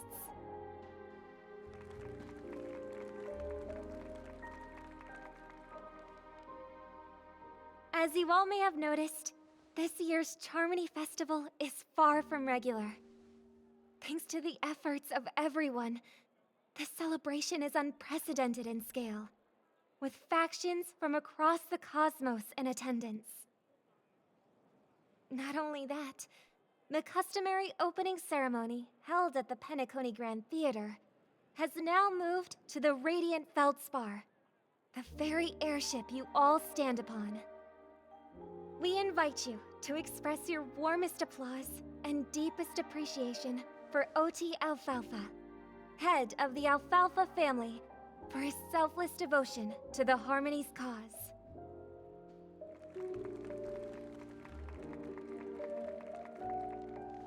What makes this festival so uniquely significant? As is widely known, the Radiant Feldspar had to halt its voyage due to an anomaly in the Sweet Dream, sparking widespread discussion in the 12 Hours.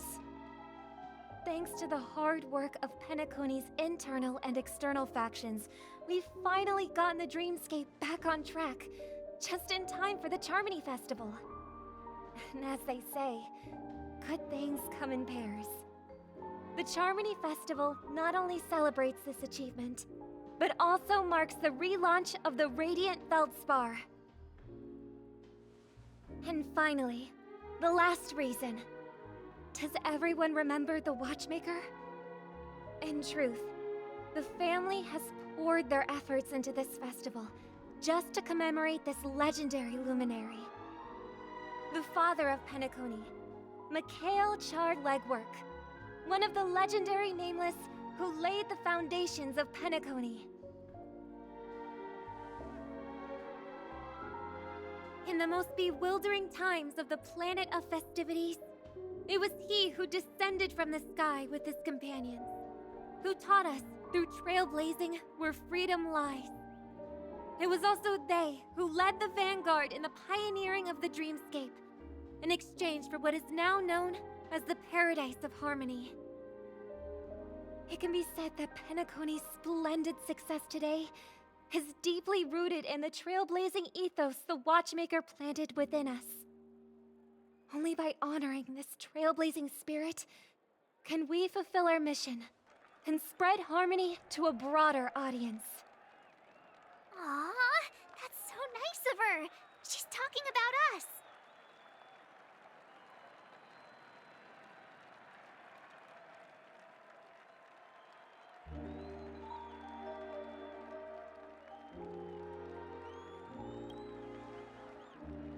Oh, come on! It doesn't matter if she's talking about the old or new generation. We're all still part of the Astral Express family. And now, the Sweet Dream is back on track. All thanks to the Trailblaze, of course. If it weren't for everyone on the Astral Express, we wouldn't be able to successfully host this Charmony Festival. Thus, with unanimous consent from the 5 major lineages, Penacony's family, on behalf of all family members throughout the cosmos, offer a token of appreciation to the Nameless. Oh, I wonder if it's gonna be a big one. We will transfer ownership of the Radiant Feldspar to the Astral Express. A meager appreciation that we hope you will accept with grace. Let us gift our applause and cheers to these brave and dauntless Nameless. Nameless! Nameless! Nameless! And now, I propose a toast.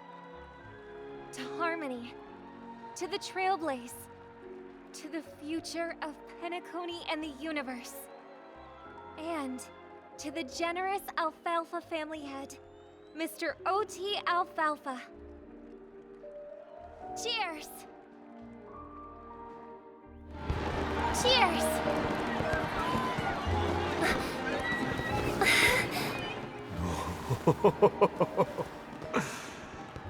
To make a decision like that. This little bird is no less capable than her brother. All's well, all's well. Right. But have you forgotten someone, my gray-haired friend? I put a bomb on this ship. You have 10 minutes to find it. Better hurry. When did this get shoved into my hands? There are still so many bombs. Now's not the time for plot twists. I can't handle this alone. Time to create a group and inform everyone.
All set. Let's start following the plan.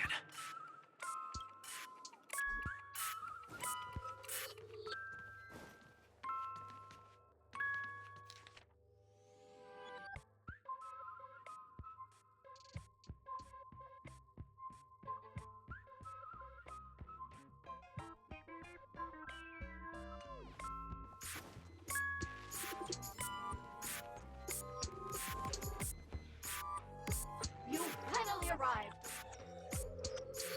What do you know? This is called foreshadowing. All right, now that you've found me, it's my turn to complete my mission. Next, I'll count down from 5 and then explode. 5, 4, 1!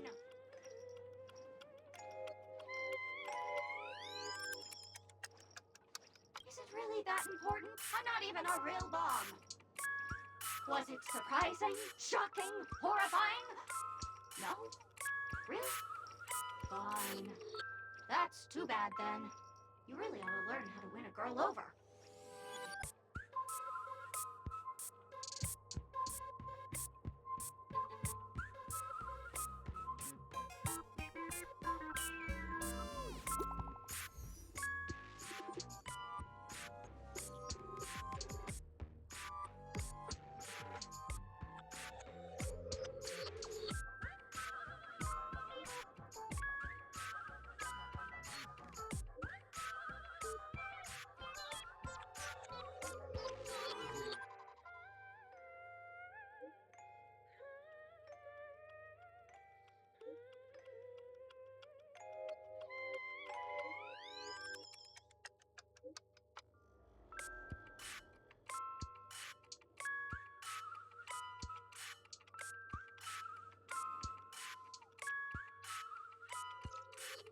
At least I made some progress. Gotta keep working at it.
We meet again.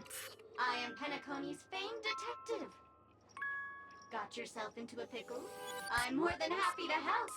But unfortunately, I'm preoccupied with a couple of unsolved cases. So, you'll have to wait your turn. Oh. Right. It completely slipped my mind. Dr. Boom specializes in explosives. I need your help, mister. You've had quite a few run-ins with Dr. Boom. And with the recent bomb situation, you're bound to find evidence that proves Dr. Boom is the killer. The first case is the Soul Glad factory arson case. We found a hammer, a doll, and half a liter of unidentified fluid at the scene of the crime. Our forensics results showed it's a red herring. The second case is the Blue Hour auction robbery. A gang of masked thugs broke in, stole a fragment of the Astral Express, and left behind a large hammer, a doll, and a half-dead red herring at the scene. Those are all the details. The way I see it, there must be a link between these two cases that will be the key to exposing Dr. Bloom. I trust in your deduction. Which piece of evidence do you think is the deciding one?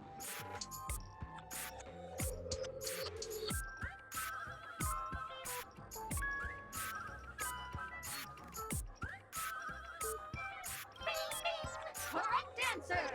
You're good, gray hair. Your mind is pretty sharp. Seeing as you've put in so much effort, I'll throw you a bone. The bomb's not here. This is only a prank I've craftily set up. Hurry, time's running out. You better find that real bomb quickly.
Lackluster. You can call me the Director Doll.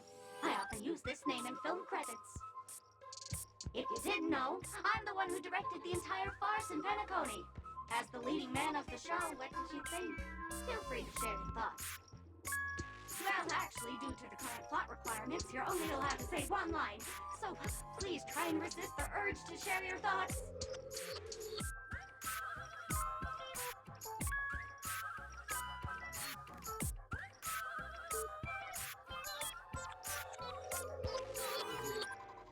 Acheron? Who's that? Since you're done asking questions and I'm done answering, according to the script, I must reveal to you the fact that there's no bomb here at all, thus causing you to want to kick yourself for spending this whole time listening to me prattling on, after which we will part ways. But don't fret, I've also prepared a gift for you. A dream bubble that has the thrilling life and death moments I shared with the beautiful memo keeper. If you haven't seen it yet, you should hurry up and look for Dr. Edward.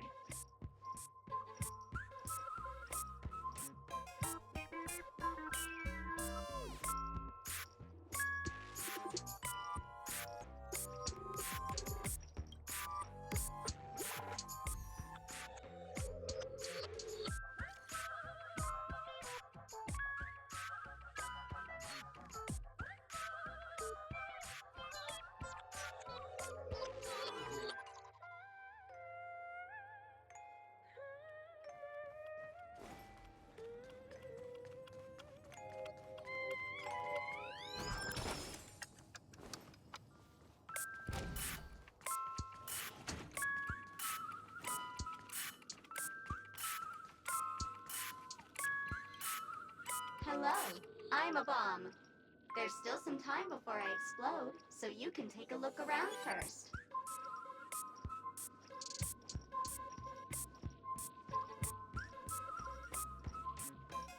Diffuse?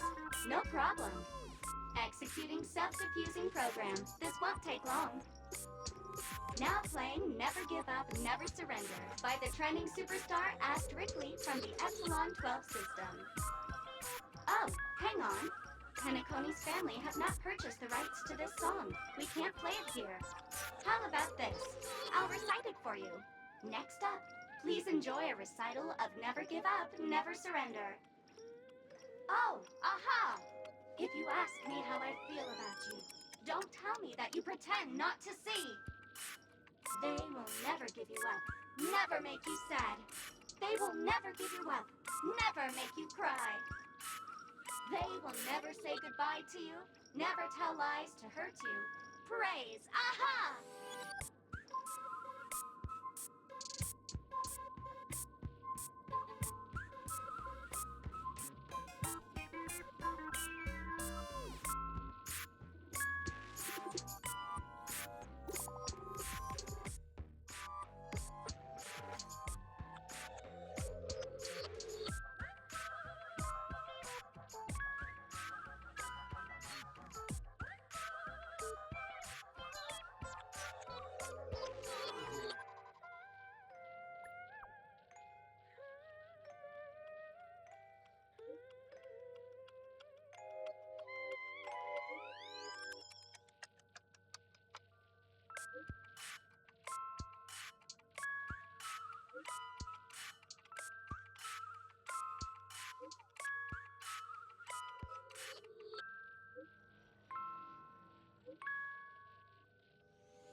Not much time left.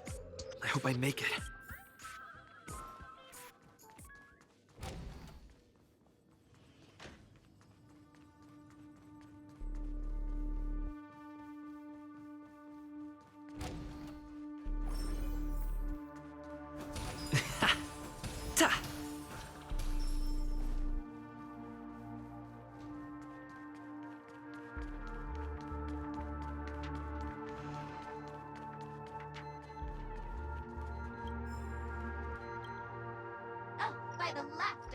To think you've seen through my disguise this quickly!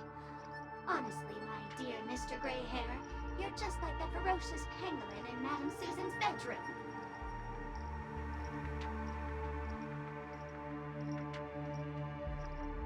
Keep your shirt on! A watched pot never boils, mister. I'm on to you. You're here because you accepted bribes from the duplicitous and corrupt leader of that Sparkle gang.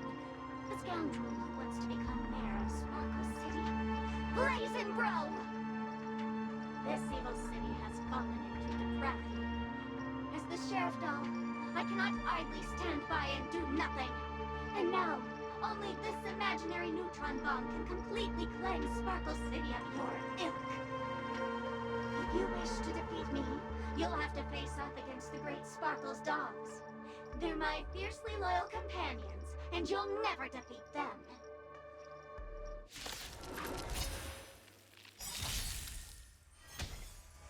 Still the same old... Fiends or devils, I'll crush them all! The mood is set. Let the show begin!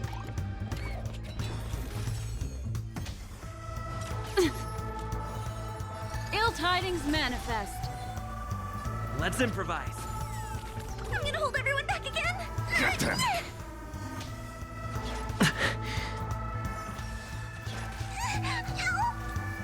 On the still waters of oblivion.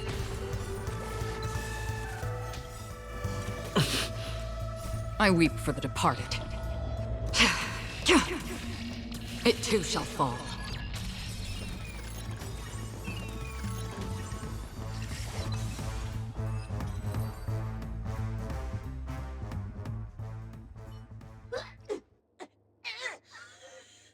To think I was defeated by the despicable underling of Blazin' Bro. You'll never get away with this. Because I'm just an adorable doll. Not some imaginary neutron bomb.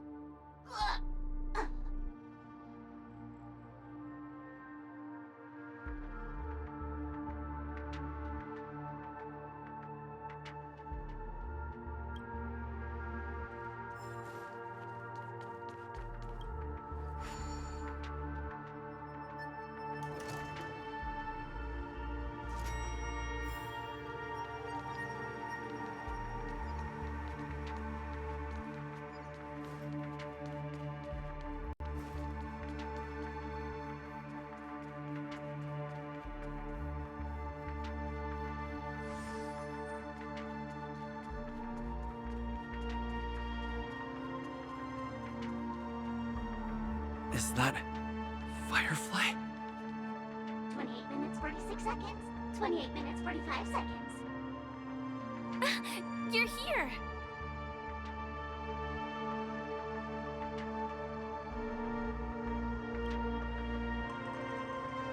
Looks like she also sent you a message. Since you're here, I'll just keep it short. Just over half an hour ago, I received a message from an unknown sender and rushed here as soon as I could. 27 minutes, 52 seconds. 27 minutes, 51 seconds. The Sweet Dream has lost the protection of the Order. If it were to blow up here, the consequences would be unfathomable. I've scrutinized it for a long time, but the bomb's design is incredibly unique, as if it's been locked by some mysterious path force. Apart from its creator, I fear no one knows how to deactivate it.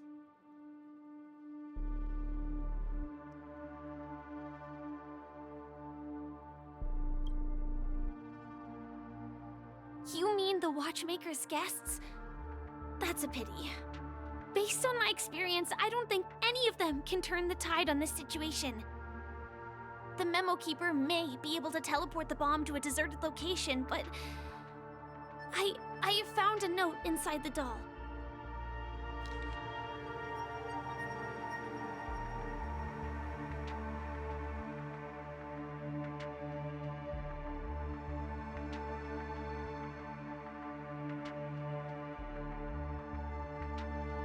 I don't know what grudges they have, but this path is a dead end, too.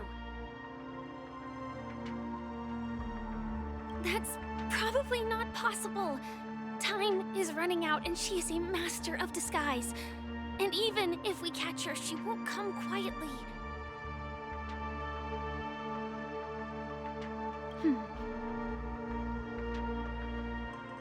Actually, there might be another way. Do you still remember? The script said that I will experience death 3 times in the Land of Dreams. I think this moment heralds the 3rd time.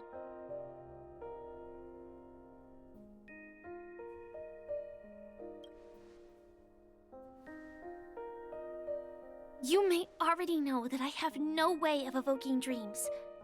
I employ a Stellaron Hunter's special method in order to enter dreams instead.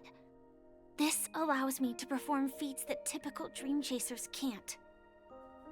As long as I can bear the pain of the Memoria pressure, I'll be able to dive into the primal memory zone beyond the dream and extend a lifeline to the Radiant Feldspar. I will take this bomb into the depths of the dreamscape, as deep as possible where there are no living souls around.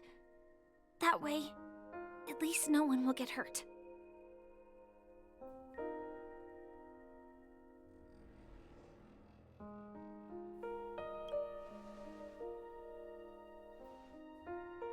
Don't worry.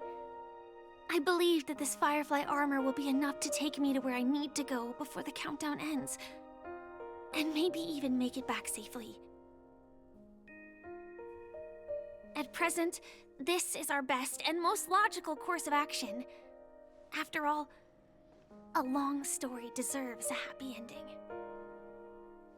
I have some words to share with you, though they were spoken to me by Miss Acheron. She said that the so-called impossible is merely something that is yet to happen. At the moment, there are so many things that seem impossible, but are they really never going to happen? Maybe it's just that the moment to disprove these impossibilities hasn't arrived yet.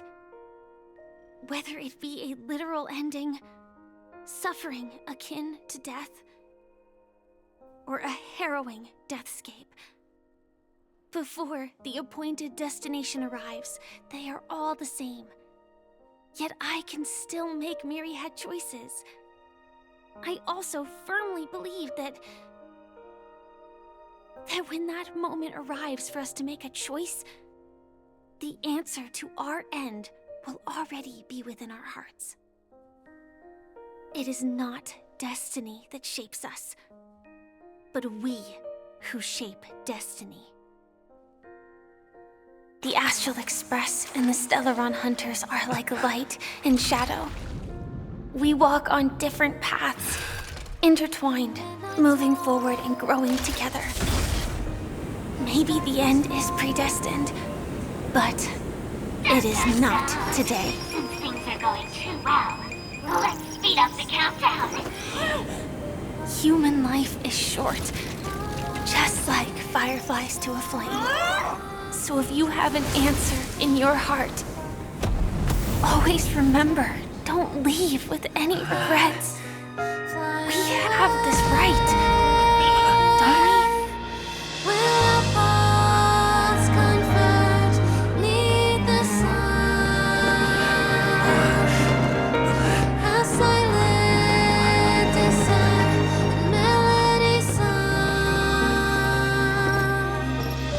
Since you care so much about other people's safety, why don't you go take a closer look?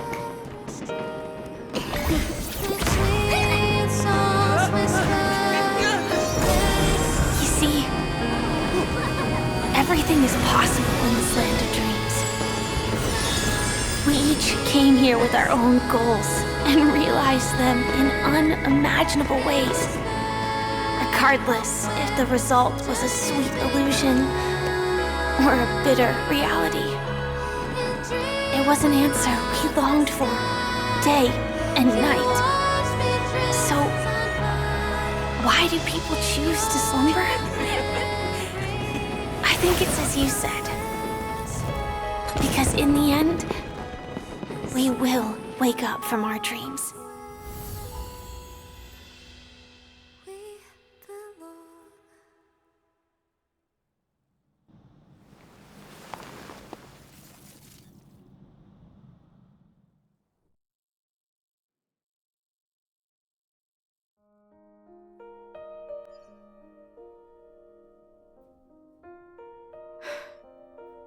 When I arrived, I happened to see a child holding it.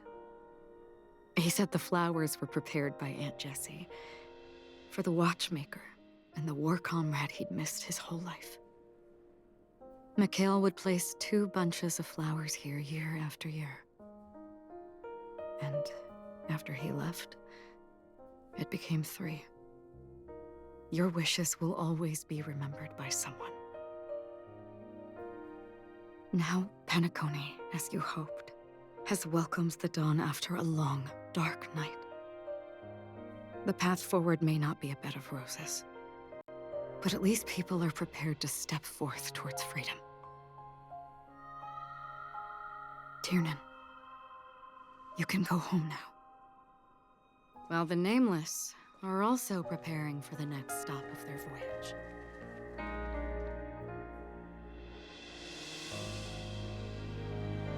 But before leaving, we still have one last thing to do.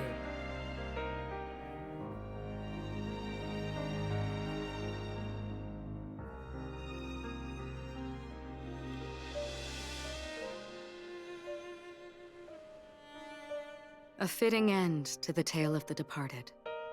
One could not ask for a better farewell. Go on. They're all here.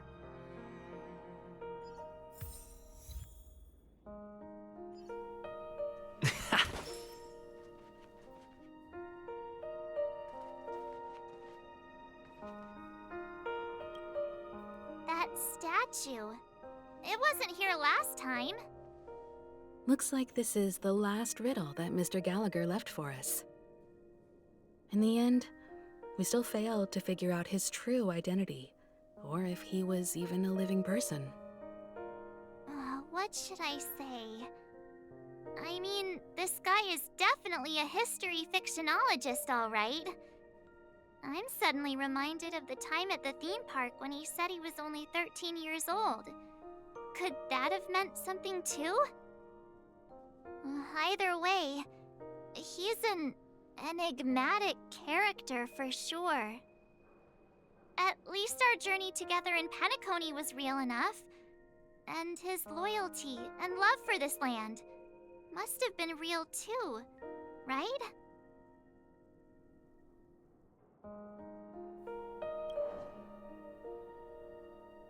Gallagher, we raise a toast to you, the slumbering hound. To the festival's invitation, to all lies and the singular truth. If we ever meet again, please don't talk in riddles.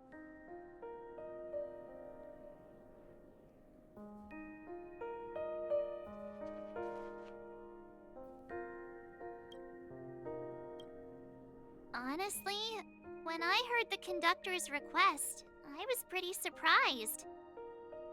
The Nameless. Those who trailblaze, doing good deeds but never seeking recognition.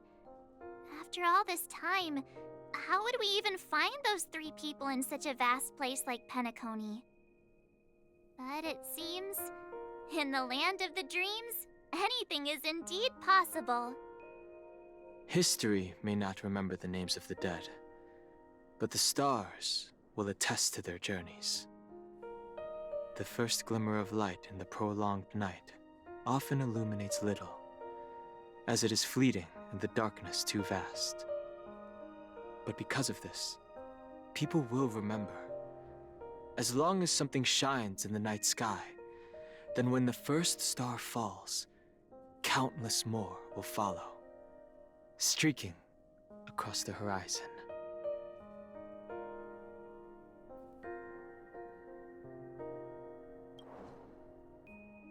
Brooklyn Tiernan, Rosalina J. and Estella, we raise a toast to you, trailblazers of the Silver Rail. A toast to history that no longer remains silent. The passionate and courageous pursuit, and a voyage that traverses the stars.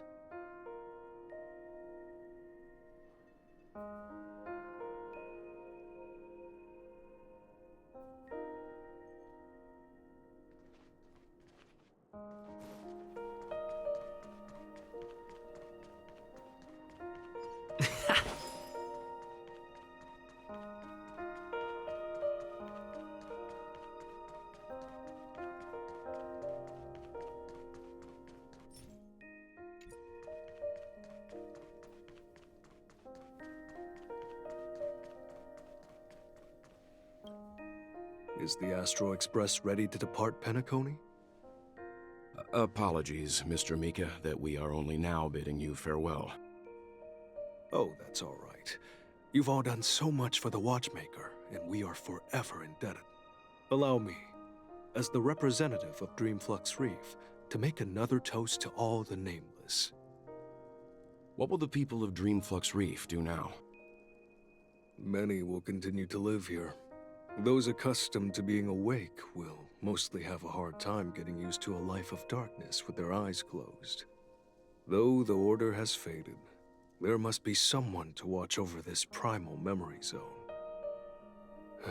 Penacony's nights are long, and there are many who are still far from a good night's sleep. As for the sweet dream over there, we're still managing without it, aren't we?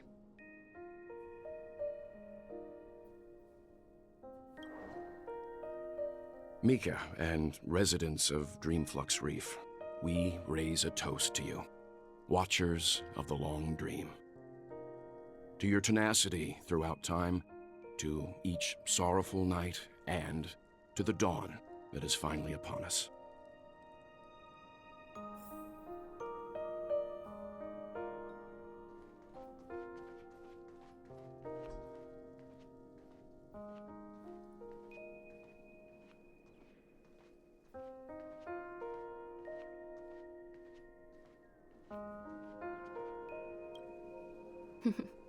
In the end, we still came full circle. This trailblazing expedition started from the moment you and a bellboy ran into each other. After going on a journey of many twists and turns, they still ended up where they started. Just like a clock's hands that turn round and round, the start and end of each day will always land on 12 o'clock, the advent of time moving forward. There shouldn't be much left to say. This entire adventure started because of you, and should naturally end with you. And then, a new page will be turned.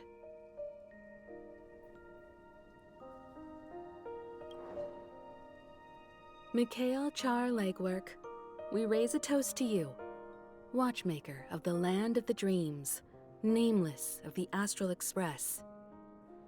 To Penacony's past, present, future, and the child's unwavering dream unto death. With that, our duty as nameless should be complete, right? The trailblaze can illuminate the way. But ultimately, the future of a world belongs to those who live in it.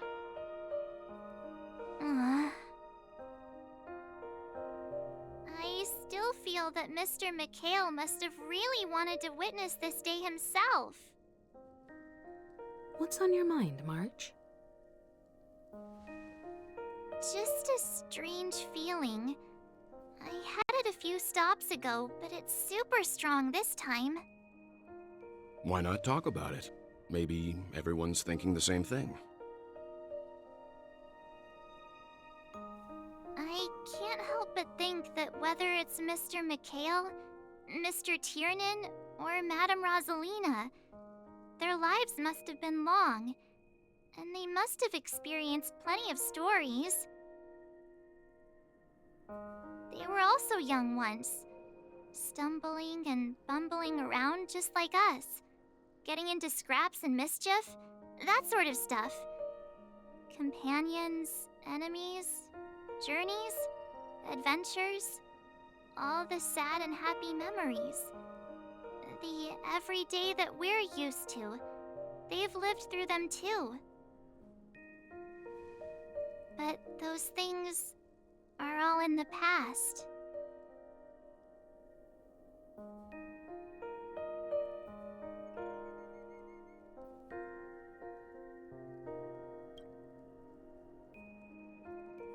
Yeah, maybe that's the precise thing I can't let go of. It'll be easier to understand if I use an analogy. Like when you're reading a book. If one of its characters keeps running into obstacles and experiences an ending full of regrets, we're bound to feel a bit mixed about it, right?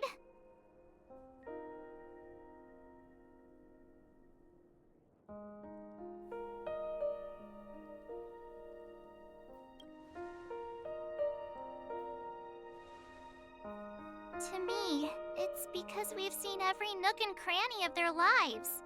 We see these people as special. So, even if there are parts of it that aren't really realistic nor logical, we still hope that their story gets a good ending when it comes. But what if they and we aren't really that special? When Mr. McHale sat in this chair, waiting for the Astral Express to arrive every day, what was he thinking? And if, at the end of his life, he could still firmly say he had no regrets, then what is this regret we feel in our hearts right now? I think each and every one of us is searching for the answer to this very question. The universe is vast, and our lives are but specks. The trailblaze never ends, but against the backdrop of the cosmos, the average person's lifelong journey is merely a short stretch. But it is in this minuscule distance that paths cross and countless worlds connect. The universe may not remember every person who leaves a tie along the silver rail, but we will. As long as we remember, their stories will never end. And what Mr. McHale has left for us is his answer to this very question. It may not be perfect, but it left a smile on this storied, jaded old Nameless's face at the end of his life. And its meaning will be interpreted by those who come after us. It's not the answer that's important, but what we can learn from others' answers, right? This is what trailblazing is. Sure. I'm really sorry for bringing down the vibe. Quick, Don Hung, tell us a dad joke to lighten the mood.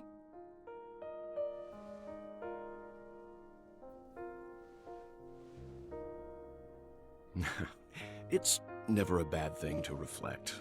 One day, we'll all have to face our own farewells. But before that, we still have a long way ahead of us together. So the most important thing right now is to tell the conductor what we saw in Penacony. Then prepare ourselves for our next trailblazing destination. I should get back to the Express. Or maybe I could say my final goodbye to Acheron.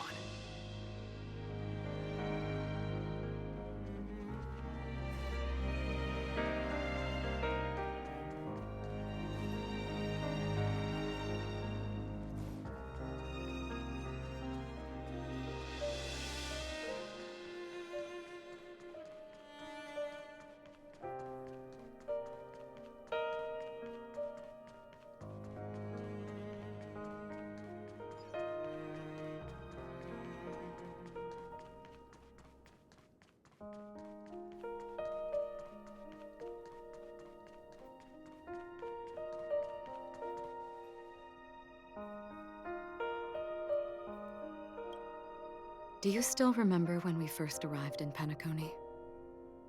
Who would have thought our paths would cross in such a way?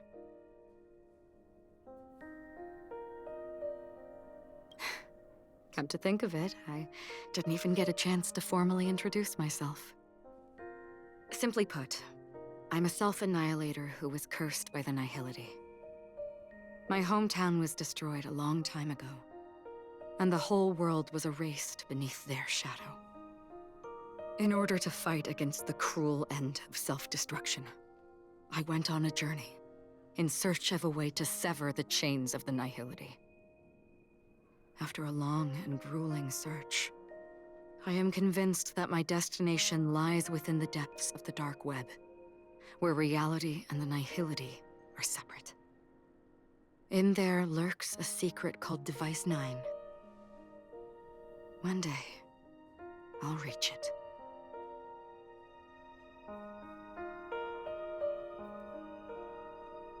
The ocean of stars is vast. And given our destinations, I'm afraid our paths may not cross again. But the trailblazing expedition ahead is always full of unknowns, and my blade is sharp enough to sever fate. As long as we maintain our original resolve, I believe there will come a day where we will meet again. Ah. In that case, I must apologize for my rudeness. Do you remember when we first met? I once said you reminded me of an acquaintance. Because of the Self-Annihilator's curse, my memories are stripped away, blurring my past. And after our journey together, what I originally thought were familiar feelings were merely illusions. I believe this was truly our first meeting.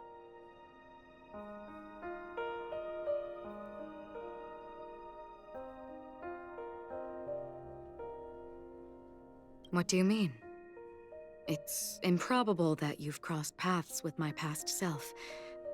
What I mean is, there is nothing left to retrace there. Only nihility.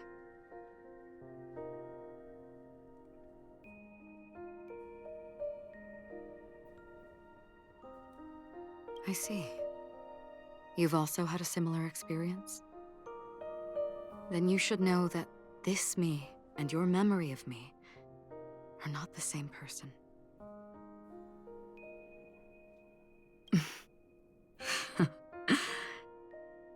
Long ago, I too was like you, with irreplaceable companions.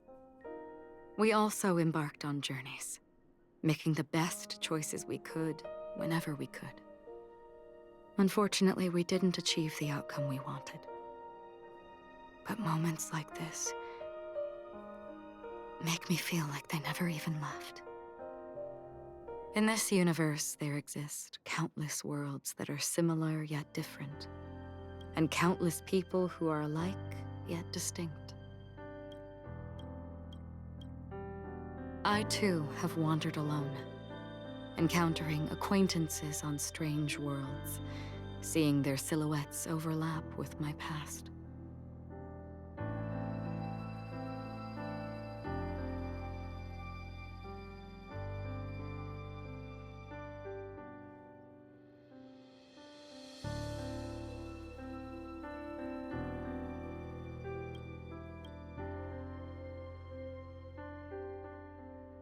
In your opinion, what does this déjà vu mean?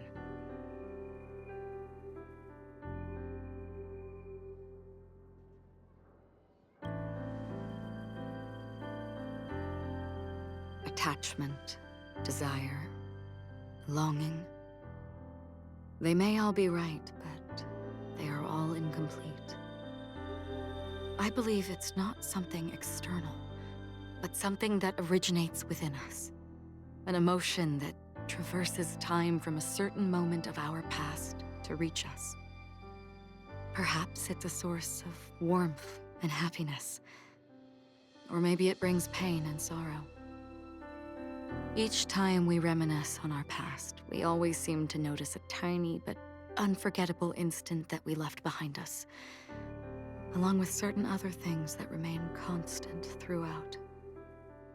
That is a summary of our lives, encapsulating everything about us in these moments, proof of our shared path.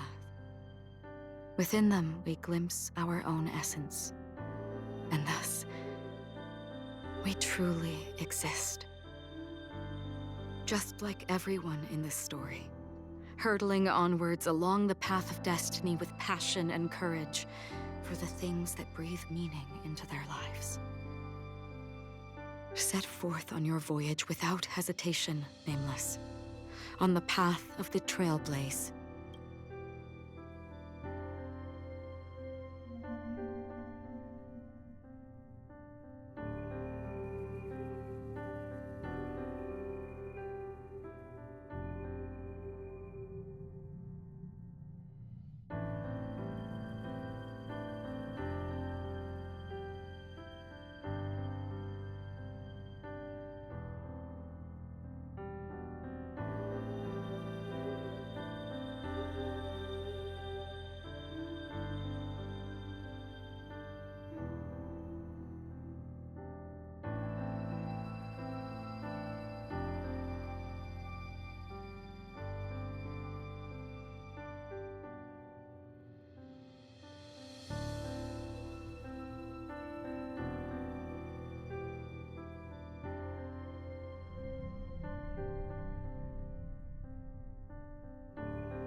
Even if the ending has been predetermined, that's fine. There are countless things that humans cannot change. But before that, on the road towards the end, there are still many things that we can do. And because of this, the end will thus reveal a completely different meaning. This is the meaning of journey. All those things, beautiful before, are still so now. And I believe it will still bloom at the end of the nihility. Until we meet again beneath the sun's rays.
There.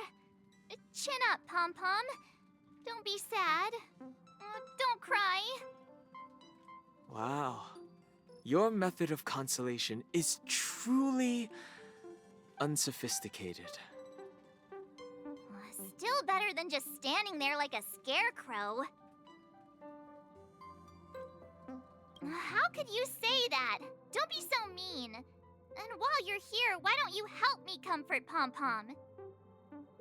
We told Pom-Pom all about our adventure, and they suddenly started crying. I've never seen Pom-Pom so sad before. The conductor never cries. Pom-Pom is never sad. Pom-Pom is just angry. Yeah, angry. No matter where the express stops, you lot always manage to cause chaos. My well-thought-out timetable completely ignored. If you carry on like this, the express is gonna run out of fuel. That's right. Pom-Pom is just angry. It's not because of Misha, Tiernan, Rosalina, and the rest.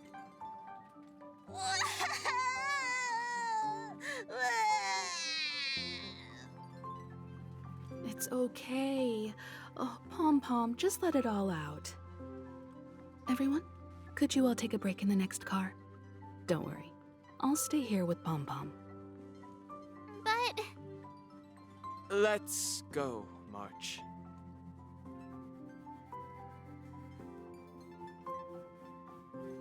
It's okay.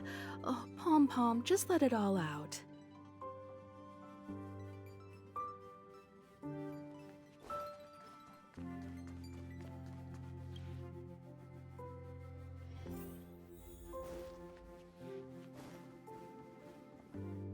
I never expected Pom-Pom would be so distraught.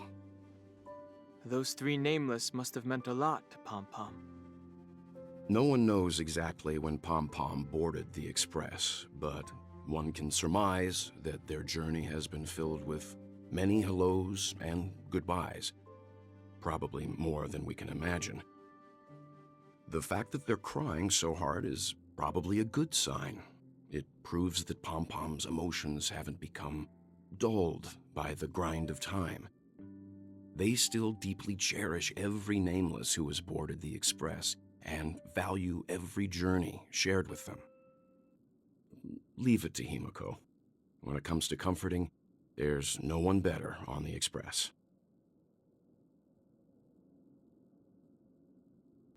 Well, they were a little emotional at the time, but I'm afraid that's not out of the question.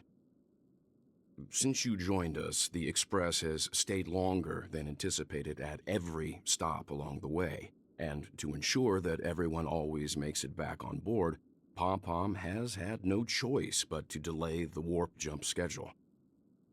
I see. No wonder I can regularly hear Pom-Pom pacing anxiously up and down the corridor. Turns out Pom-Pom's been silently putting in a lot of work for us. Wow. Different from typical vehicles, the Astral Express converts every trailblaze into the energy it needs to run. Ideally, as long as trailblazing expeditions continue without interruption, the Express will receive a constant flow of energy, much like a perpetual motion machine. But because of our previous encounters, fuel is being used up much faster than expected. We can probably only pull off 2 more warp jumps at most. Only 2 more? Isn't that super risky? Oh, I don't want to become an ice cube floating around in space again.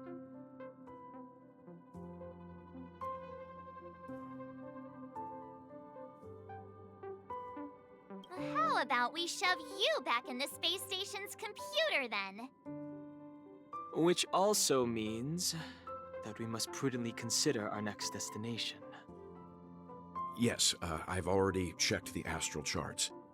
The 2 nearest worlds to us are the oceanic planet of Lushaka and the agate world Melustanen. As for which one we're headed to, that still requires a vote. Or perhaps you might consider a suggestion.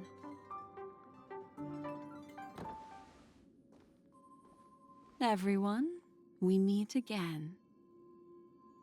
It's you! Why were you just in my room? It's a very cute room, Miss March. Just like you.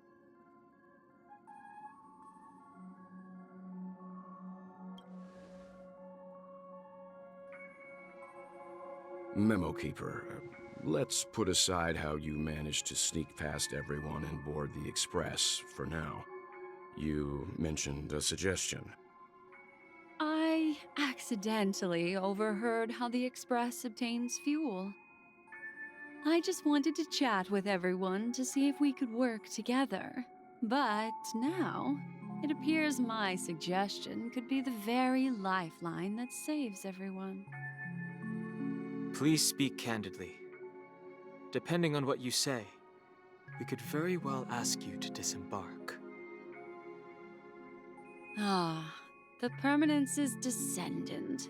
What a charming little dragon, especially with those mired memories of yours. But I digress. If the Astral Express is in urgent need of a special trailblazing expedition to recharge its engine, have you all considered this? Perhaps your destination could be a world that even the renowned Akivili never reached.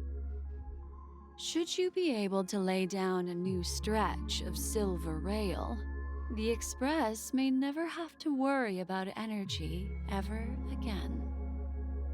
Trailblazing to a world that even Akivili has never been to? Is that possible? Continue, Memo Keeper. This destination of which you speak, what sort of world is it? A world that many across the universe don't even know exists. A world hidden away from outside observation.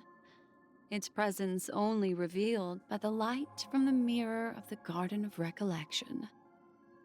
A world fettered by 3 paths, its destiny hanging in the balance. The eternal land, Amphorius.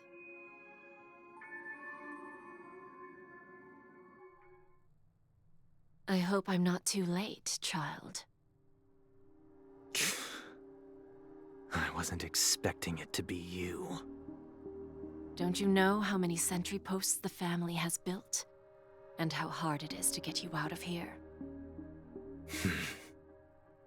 Looks like my time's up. What do you mean? What time? Negotiation, interrogation, or death. My fate lies entirely in your hands, Lady Bonajade. The dance is done. Why bother with the compassionate pretense and give someone who's about to die the chance to talk? Despite your fall from grace, you still look well. I'm very glad to see that you're so full of verve. Do not insult my pride with half-veiled sarcasm. Have you specially come to see me just to sate your vile vanity? Oh, of course not. I merely came to fulfill your younger sister's wishes, to offer you a generous trade. That is, if you're willing to accept. Robin? To build a true haven where everyone can attain peace. That's the oath between you siblings, isn't it? If I told you there was still a chance to realize this vow, would you be willing to talk to me then?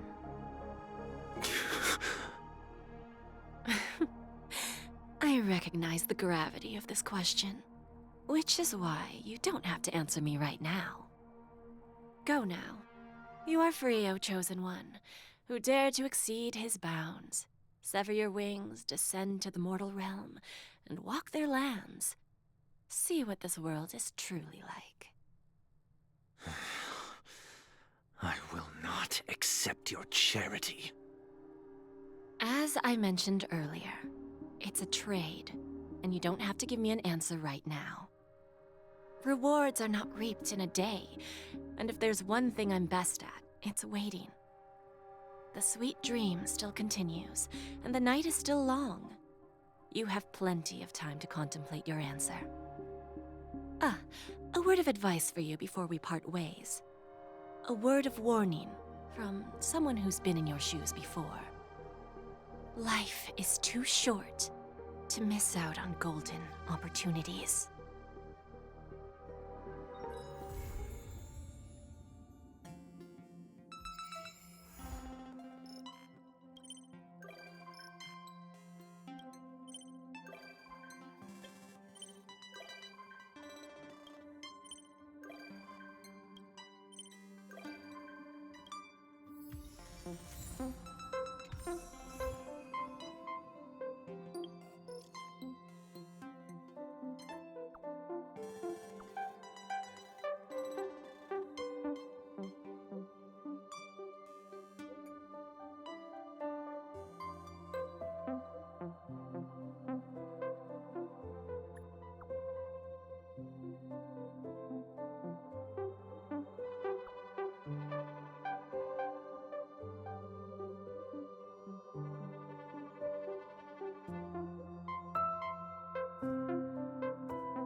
It's still early. Where to now?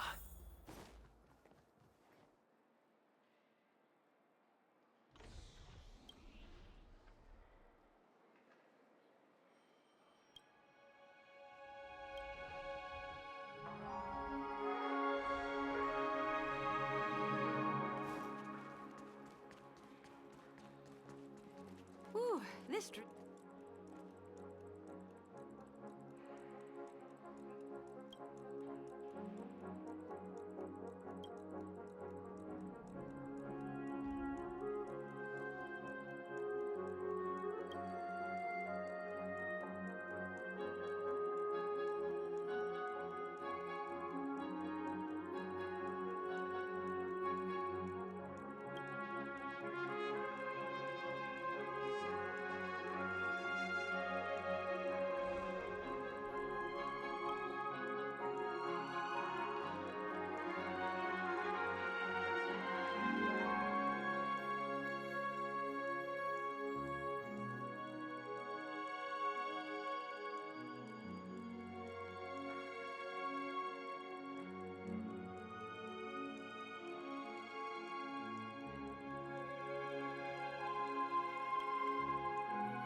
You can actually book a stay on credit, and the interest is surprisingly low.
One Peach Soul Glad? Shaken?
Destiny isn't chosen. Memories are. Beneath the waters lies an endless abyss! The mood is set. Just let the show begin!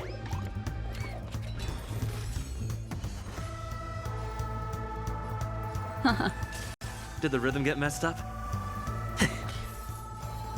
Get them!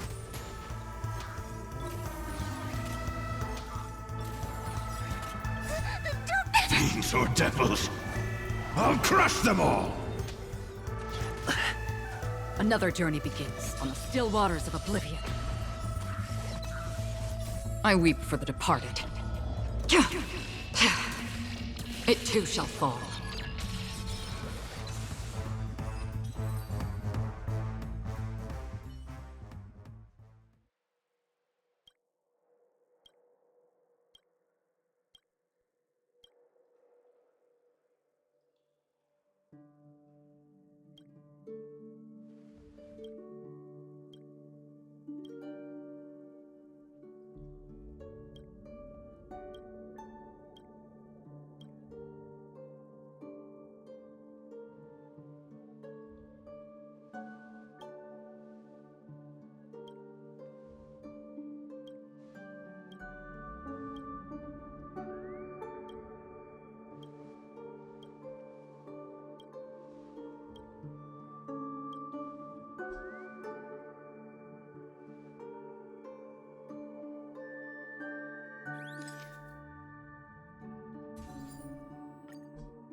It's still early. Where to now?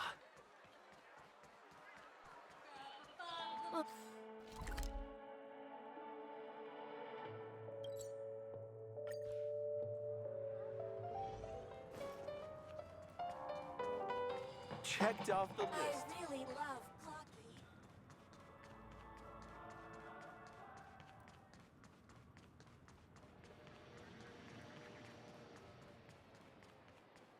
Become part of the season less and enjoy feasts fit for a king.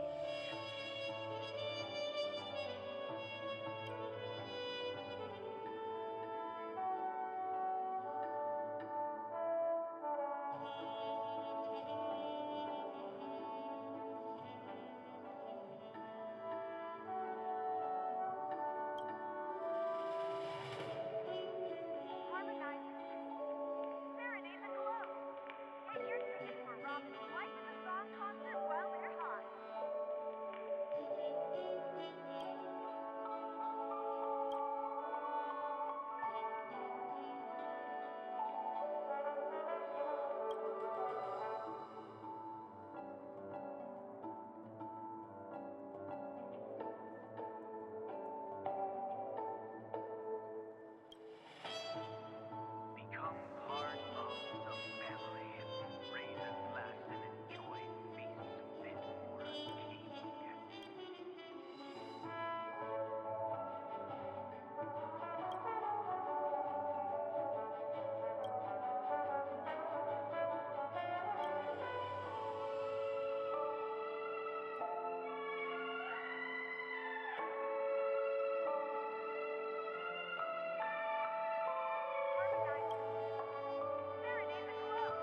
majestic hall of art.